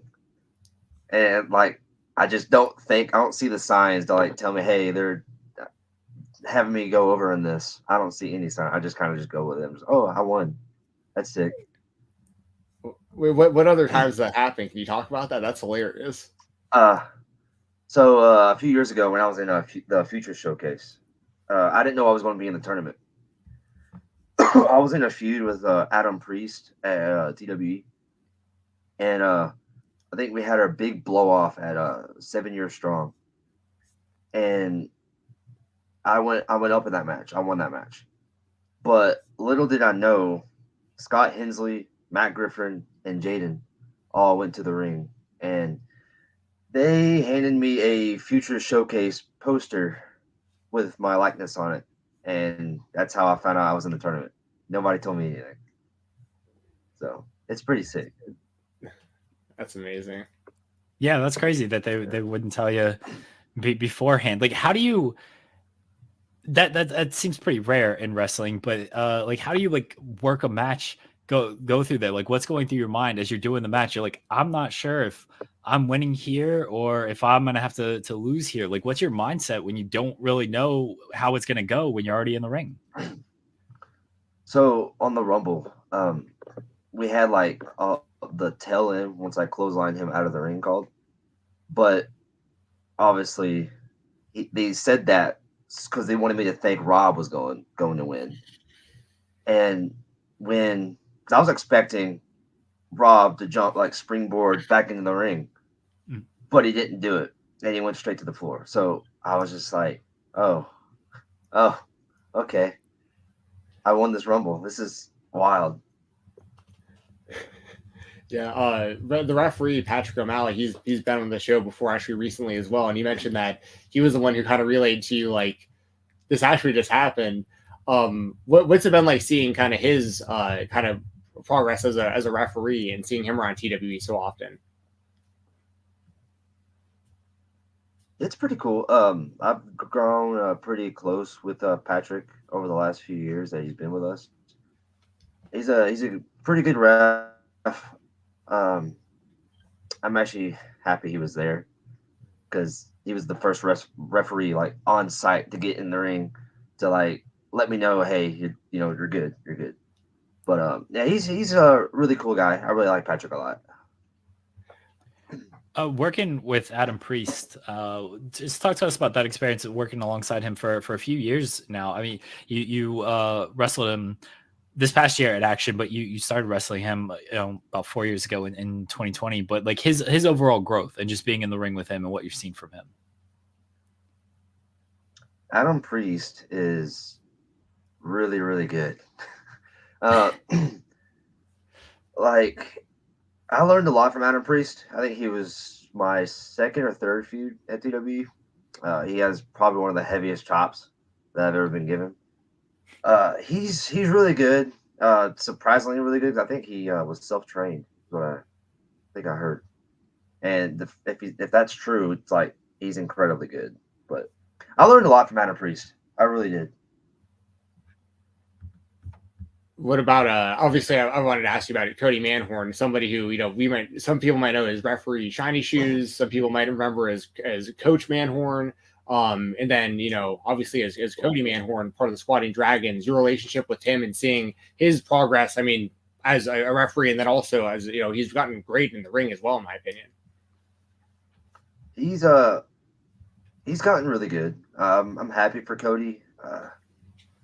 That tail end in the Rumble where he just hesitated and then got choked over the top. I told him not to. And a win's a win. If a guy's vulnerable, you got to go after that weak spot. It's the Rumble. Every man for themselves. Yes, every man for himself. But I'm happy for him. He's doing well. He's doing stuff overseas. He's doing really well for himself. So I'm happy for that. Talk to me about your background as a TaeKwonDo 5th degree black belt. So I've been doing TaeKwonDo for 13 years. It's all blur, but I've been doing that since I was a child, and I just got my 5th degree last November or December actually. I got my 5th degree, and my instructor set me down and was like, hey, we're going to basically, there's another word for it, but I'm missing it, but like basically cancel your membership because he wants me to be an instructor with him. So he's teaching me how to instruct classes from like smaller kids to adults. I found that adults a lot more easier to teach than smaller kids. But I have to relearn all the forms. I got to teach it to them. And then on top of that, like keep track of my stuff. It's challenging at times, but it's fun to be out there and like helping teach kids. And it's been something I've thought about for a while to be an instructor, because it's like if I can wrestle and be a TaeKwonDo instructor at the same time and make a living off that, that'd be pretty sick. But it's a lot of fun. I was there yesterday, teaching classes, helping all day, and yeah, it's a fun ride. Yeah. Yeah, that's awesome. That's a sweet setup. Doing the instructing and being a wrestler. That sounds like the dream for somebody who's in both those worlds. I'm hearing you. Oh, can you hear me? Okay, Jeremy. Yeah. Can you hear me now, Aaron? Now. Okay. Yeah. I was just gonna say that, like, so you obviously blend that style with your Taekwondo into your pro wrestling. What's it like when you first start doing that? Especially, I don't know if it's something you always kind of deal with, but like, especially when you first start, like, because you gotta, obviously you're not trying to actually hurt somebody in the wrestling ring, so you're not trying to like legitimately kick them or like, you know, hit someone like you would break a board or something like that. Like, how is that like kind of transition, like, of, you know, making sure your opponent is safe? So originally, I didn't want to do my martial arts in wrestling. I wanted to be basically, for lack of a better word, generic wrestler 37 or whatever. So I didn't want to do that. And then Jaden and like Dylan, they all found out, hey, you do martial arts, like, why don't you like do that? Like, it's literally right there. So I started doing that and kicking people. There's a leg checks. It's like right on the meat of the thigh, in between the knee and the butt. It's like right there. That's the sweet spot. You kick someone really hard there, I mean, it sucks, but they're pretty protected. Do you ever see anybody that like, as somebody who knows what they're doing clearly with your martial arts, like, do you ever see like people who don't do it in a good way and like you kind of like you catch on to it? Like, I'm not necessarily to call anybody out, but like, is it just like super obvious to you sometimes when people don't know what they're doing, but they're trying to make it look like they do? Yes. I have seen a few. One comes to mind, but I don't know. I'm not going to name any names, but one comes to mind where his gimmick was basically like he was an MMA fighter, but he didn't look like an MMA fighter. Like, he had like a beer gut, and he like didn't have good gear, and he would basically do the Trouble in Paradise as a finish, which is also what I do, but his didn't look that good at all. Now using the Trouble in Paradise, obviously it's Kofi Kingston has really popularized that in WWE. But how did you decide? All right, this is going to be what I'm going to use as my finish. I love doing it in Taekwondo. It's my favorite kick. I actually was teaching a class on in Taekwondo we call it tornado kicks, but I was teaching a class on that the other day on how to do a tornado kick, and it's really fun move to do, and it's really easy. But yeah, I just love doing the move. I love spinning a lot. Are you legitimately a higher rank than Bruce Lee? Oh yeah, of course. Bruce Lee was only a 3rd degree. I'm a 5th degree. That's why I was asking. That's exactly why I was asking. As a matter of fact, I saw a video you put up on your YouTube channel that I thought was really well done. By the way, really well edited. A video that I recommend people check out. It's a good, for people who may not know you. That's a really good introduction to you as like a character and as a person. I feel like I think that it was really really well done, and I know that I caught that Bruce Lee line in there. So. What do you have to go through to get a 5th degree in Taekwondo? So my testing was I think we're tested by 8th, 7th degrees, maybe even higher. So there's a lot of black belts up there testing us. We get tested on forms, we get tested on 1-steps, board breaking, and sparring. I had to spar 6 rounds, and by that 5th round, man, I tell you, I was like, God. But I managed to keep going because they're looking for a certain thing. They're looking for, can you spin? Can you block? Can you sidestep? And if you just are sitting there just blocking and like throwing your hand, like, they want to see you throw your hands if you're in close. But if you're just sitting there and you're not really like throwing anything, and you're just kind of like, if you're blown, you're screwed. You're probably going to fail your testing. So they're looking for spins, sidestepping, blocking, countering, like they're looking for all that. And it was a little overwhelming because I was like, I really want this fifth degree so badly. But I did pretty well. And on board breaking, they you get you have to break 2 hands, 2 feet. And when you break, if you don't break, like you set them up all, so you all break them all at once. And if you don't break, you get 2 tries. So if you don't break, move on to the next one. And then you go back to the one you didn't break. Then you break it. I had that, I think this happened past testing where I tried to break with a spin sidekick and it didn't break. And I was like, I got real nervous. So I just went on to the next one. Then I eventually broke it later on. But I was like, whew, dodged a bullet there. Now, pardon my ignorance on this, but like the higher like degrees that you go, the higher and higher belts that you get, like is like the thickness of the boards changing, or the amount of boards they're putting there changing, or like how's that work? So Dylan Hells gives me a lot of he messes with me a lot on this, but our boards are really thick plastic. Like we do break real boards, but we for testing purposes we have really hard plastic, and it goes by ages. I think I can't remember where mine starts, but I break black. It's the thickest board. It's the hardest one to break. It's like teenagers to like basically my age and older. But they go it's really hard to break. It hurts if you don't break it. But yeah, it's just a really thick plastic. Yeah, it's the best way to put it. Have you ever in the ring? I mean, you mentioned some of the low kicks and where to kind of catch people with that, but whether it's a kick or a punch or anything, or accidentally just like caught somebody's like, oh, shit, my bad. Like, that didn't mean to get you quite that hard with that one. I can remember an instance where I was chest kicking somebody and I caught him in the chin on accident. I can't remember who it was, but they told me, they goes, "Hey, brother," I was like, sorry, got a little excited there.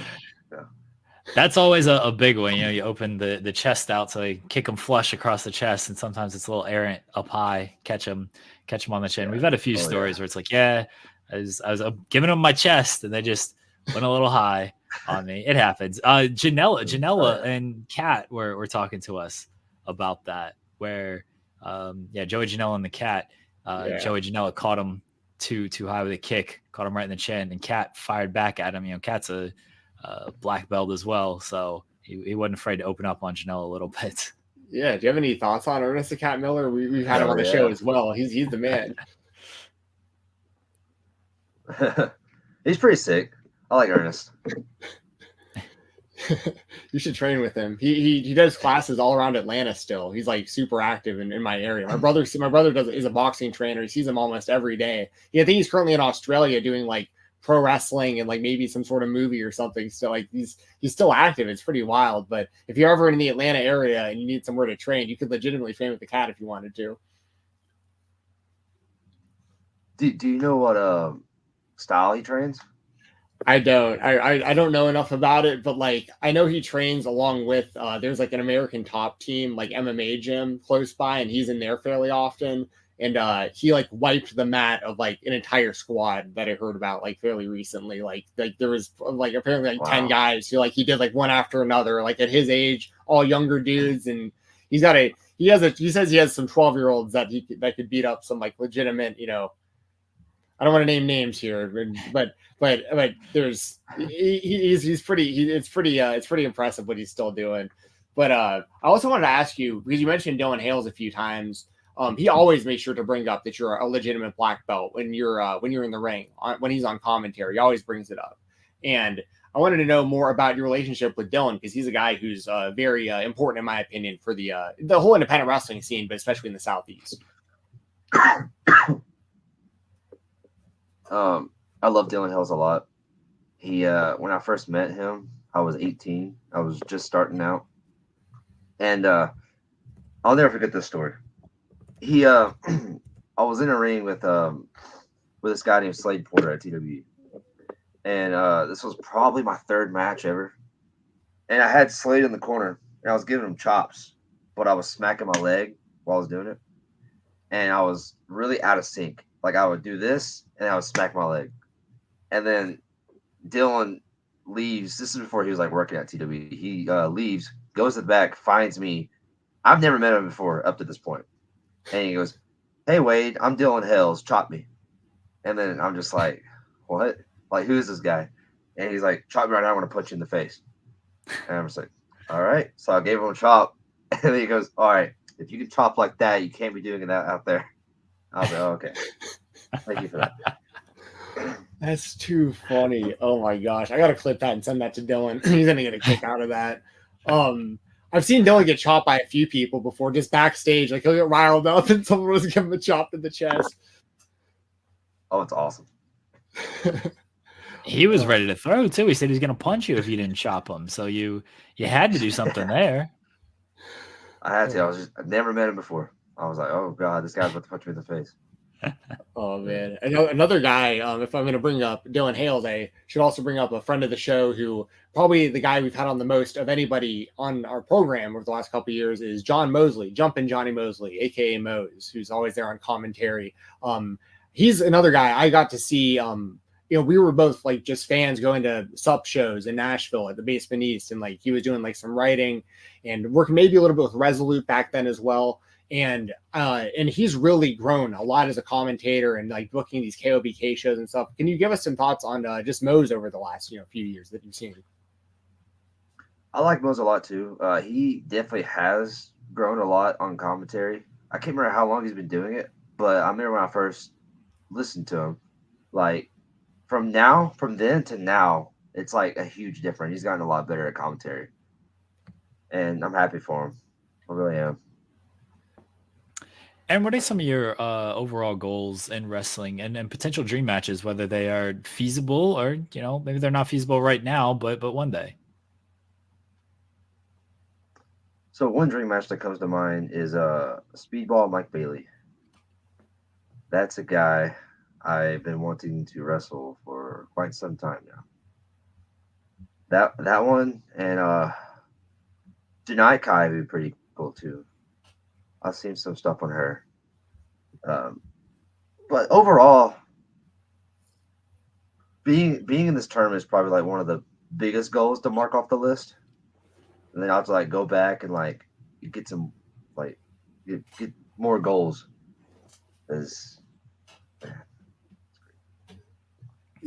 Well, I mean, both of those matchups are obviously perfect on paper. You versus Shania Kai, you versus Speedball Mike Bailey. Stylistically, that's perfect. I actually just saw Kai had a match just the other week. It was sweet. It was like 20 seconds long. She did like a push kick into the corner, then basically a running super kick to the face, knockout win. It was on MLW as well, I believe.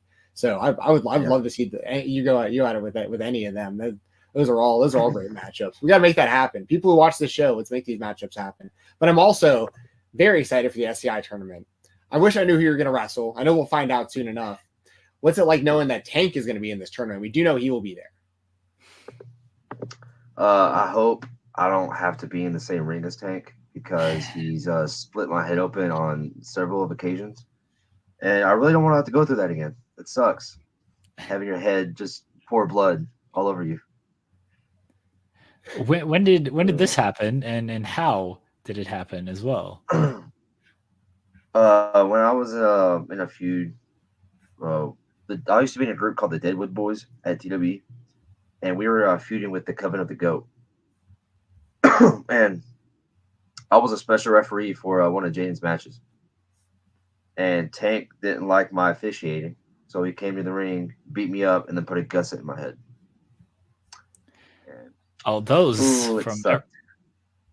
From everything we've heard from wrestlers, those are the worst. Those are the absolute worst. Oh yeah. Yeah, those and the skewers. Those are got to be like, I don't know. Have you taken the skewers yet, Erron? I have not actually. Now that I think about it. Yeah. Yeah, I mean, I can't remember with the, I know they do the ICW NHB shows at the TWE Arena now and stuff. So you just never know what you're going to see in that building. What's it like just being a part of that? Because I feel like that just went from like, I just remember years ago, people just talked about TWE. It was just, Jaden was training people, running some small shows. But now it's like multiple companies are coming in and using that building. And it's like, it's become kind of like a home base for a lot of these promotions. And it's a great place for the fans to go travel to also. It's pretty cool. I never thought TWE would be like you said, the home base for a lot of promotions, because we ran the entire season of Uncharted season 4 out of that building. Then we do ICW 3 times a year, and then the Invitational we do. And we hosted New South in the past, and it's pretty cool. It's a cool time, especially to be at TWE and be a student at that school. I think I'm really fortunate and lucky to actually be in that position to be there and not have to be like a guy coming in. It's pretty cool though. Do you think that you're gonna do more deathmatch type wrestling in the future? I would like to do more death matches. I find the art of deathmatch very interesting, and it's the most misunderstood form of pro wrestling out there. Like, I'll talk to people that just watch wrestling or don't even know what wrestling is, and then I'll mention deathmatch wrestling, and then when they see it, they're like, "That's not wrestling." I'm like, "Well, I mean, it is. It's just not your forte. It's a form of wrestling." Do you have any favorite deathmatch wrestlers, or like anyone you would want to do a deathmatch with? That's a great question. First one that comes to mind, John Wayne Murdoch. That would be pretty cool. John Wayne Murdoch is really sick. That's actually the first one that came to mind for me too, because he's in that scene so often. And I feel like that's like that's a feasible, like, you could see you versus him in ICW. Like, that's totally possible. Yeah, it'd be very sick. Yeah. What's a weapon of choice for you in a death match? Ooh, my nunchucks. Oh, okay. Not enough. What if I had get like nunchucks and like glue like thumbtacks on them and just whip them with it? That's really good. I like that. Ooh, maybe like then you can't be like spinning them around yourself though, because then it would hurt. So you can. That would suck. Yeah. So it can only just be kind of like attacking them with it. Yeah, that's a pretty sick idea. Anybody listening, please don't take that. Yeah. Oh, I can't wait to see some of this stuff happen. Like, I'm like really looking forward to the day where we see Erron Wade in there with the nunchucks covered in weapons, or a flaming nunchuck or something. That'd be awesome. You never know. Flaming nunchuck. Wow. Yeah, I think a flaming nunchuck. Oh my God, that'd be awesome. That would be pretty. You never know. I mean, Adam Priest used the damn branding iron. Like, you never know. Erron, as we start to wind down here, the one thing we like to ask everybody is, what is the coolest thing in your room? That's a really good question, because I got a lot of cool things in my room. Oh, show off anything you want. Yeah. Oh, no, I got you. Yeah, thanks. Awesome. You got a WWE sticker back there. I can't tell what that poster is. This is probably the coolest thing in my room. I get in the there you go. Oh, is that Ultimate Dragon? Yeah, nice. Yeah, very cool. The box is so freaking sick. Yeah. Ooh, I love it. This is probably the coolest thing. Are you an action figure collector, Erron? Oh yeah. I'm very like spontaneous on what figures I collect. I used to just go all out, like, oh, there's a new like Blade figure. Let me pick him up real quick. But I pick up either Punk,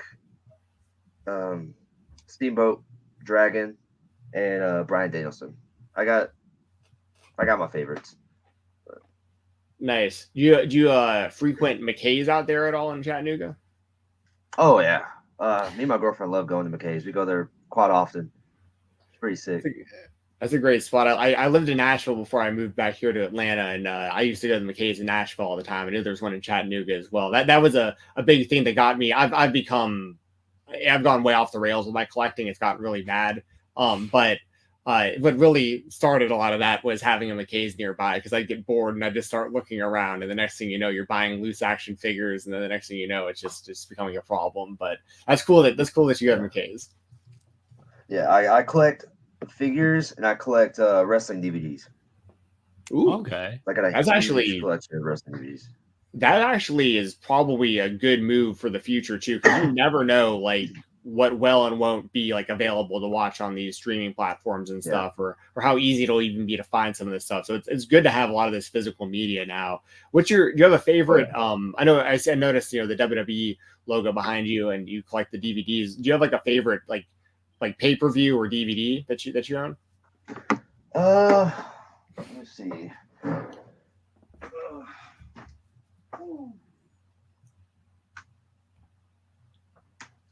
This one was gifted to me on Christmas from my girlfriend. It's really cool. Oh, there you go. That was an ROH. Nice. Yeah. Very nice. Well, I got one of those ROH. Pretty sweet. Knock all the stuff Jensen. I got you a ROH CM Punk right here. There you go. I've been looking for that. Yeah, I think I got this one off Ringside Collectibles. So shout out to Ringside. Use code Kyle for our friend Kyle Peterson if you want to go over there to Ringside Collectibles. Erron, do you have a favorite match in your career up to this point? Let me ask you for yourself as a wrestler, and then also just like your favorite match as a fan. So favorite match as a fan, Ricky Steamboat versus Rick Rude, Beach Blast 92. That match is outstandingly good. It's so good. That's what you don't hear. Like a lot of people, Steamboat is in there obviously with the Flair stuff, but you don't hear a lot of people say Steamboat and Rude from Beach Blast. I like that. Steamboat Savage a lot. Steamboat Savage. Ricky Steamboat's my favorite wrestler of all time. He's extremely good. I've learned a lot from watching him. If you ever pay attention to the way I wrestle, I get a lot from Ricky Steamboat. And that's a good guy to learn from. I mean, greatest babyface ever for a lot of people's money, myself included. Oh yeah, he's so good. As far as my favorite as a performer, gosh, I got a lot.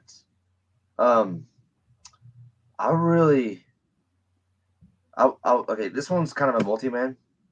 It was last year at TW 10 Year Strong. It was War Games.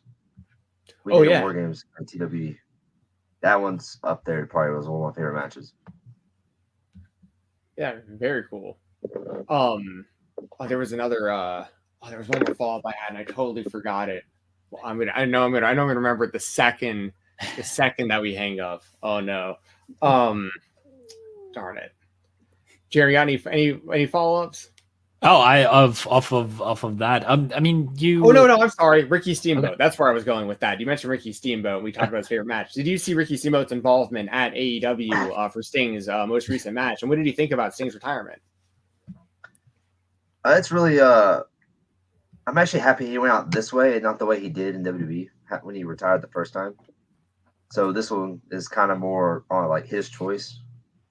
So that's cool. I got to see Sting live once at went to the AEW Collision right before the All In London. So I got to see Sting live once, and that was cool. I was at that show as well. Was that the one where he teamed with Punk along with Hook and who was it?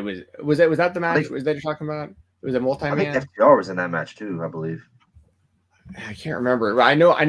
Right before, I might be getting my shows mixed up. Actually, AEW is in town tonight and tomorrow, as a matter of fact. Sorry, go ahead, Jeremy. So, if this was the Duluth, Georgia show, this is Collision: Punk, Darby Allen, Hook, and Sting against Jay White, Luchasaurus, Brian Cage, Swerve Strickland. That's right. Yep, that's it. Okay. Yeah, that was sick. I remember because that actually turned out to be CM Punk's final televised AEW match. He did the pay-per-view, but yeah. So you got to see your guy though right before he was gone. So at least there was that. And what a dream team of Darby, Sting, Hook and Punk. Like we'll never see that combination ever again. We got to see it live. That's badass. That's what I like about AEW is they'll just like put people together and like we'll see what happens. Yeah, absolutely.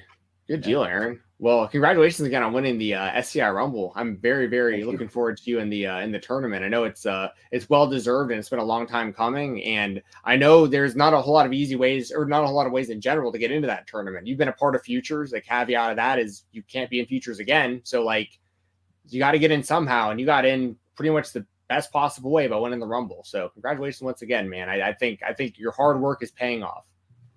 Thank you. Aaron, let people know where they can find you at on social media and plug anything that you would like to plug. So you can follow me on Instagram and X at Erron Wade. That's weird to say X, but you can follow me on TikTok at Erron Wade if you choose. Facebook at Erron Wade. YouTube Erron Wade. I keep it all the same. Pro Wrestling Tees, www.prowrestlingtees.com/Erron Wade. And I have a big cartel, but I can't think of the link right off. It's in the link on my every social media, so you should be able to find it. But yeah, thank y'all for having me. It's been fun. We appreciate it. All the links are below that you can check out Aaron on socials. Check out his store and all that stuff. And congratulations on winning the Rumble this past week. We look forward to seeing you in the tournament and whoever you pick for the first round. And guys, we'll be right back here on the Spotlight. Big thank you to Erron Wade for joining us fresh off of his SCI Rumble win. Big thank you to everybody who has tuned in today. We appreciate it. We'll be back next Thursday with a brand new episode of The Spotlight. And as Jensen mentioned, scheduled to have Scotty Riggs on this show. That's right, the great Scotty Riggs scheduled to be on the show. Looking forward to that. Guys, thank you again for all the support, the love, the super chats, the thumbs up, all that fun stuff. We appreciate it. We'll be back next week. You can watch In the Weeds tomorrow at 10 a.m. Eastern over on Fightful Overbooked. Head over to Fightful Overbooked. Subscribe to the channel. We got a new show premiering hopefully this Sunday. New show this Sunday. Showing up on Fightful Overbooked. We have Coexisting with Rob and Maggie every Friday at 3 p.m. Eastern. We have In the Weeds every Monday, Wednesday, and Friday at 10 a.m. Eastern. Indeed, every Wednesday at 6 p.m. Eastern, and a bunch of other stuff, fun stuff. Corey Brennan's doing a bunch of interviews. Big shout out to Corey for doing a ton of interviews, keeping up on the UK independent scene. We appreciate that. Guys, thank you again. We will be back next week. Talk to y'all then, everyone.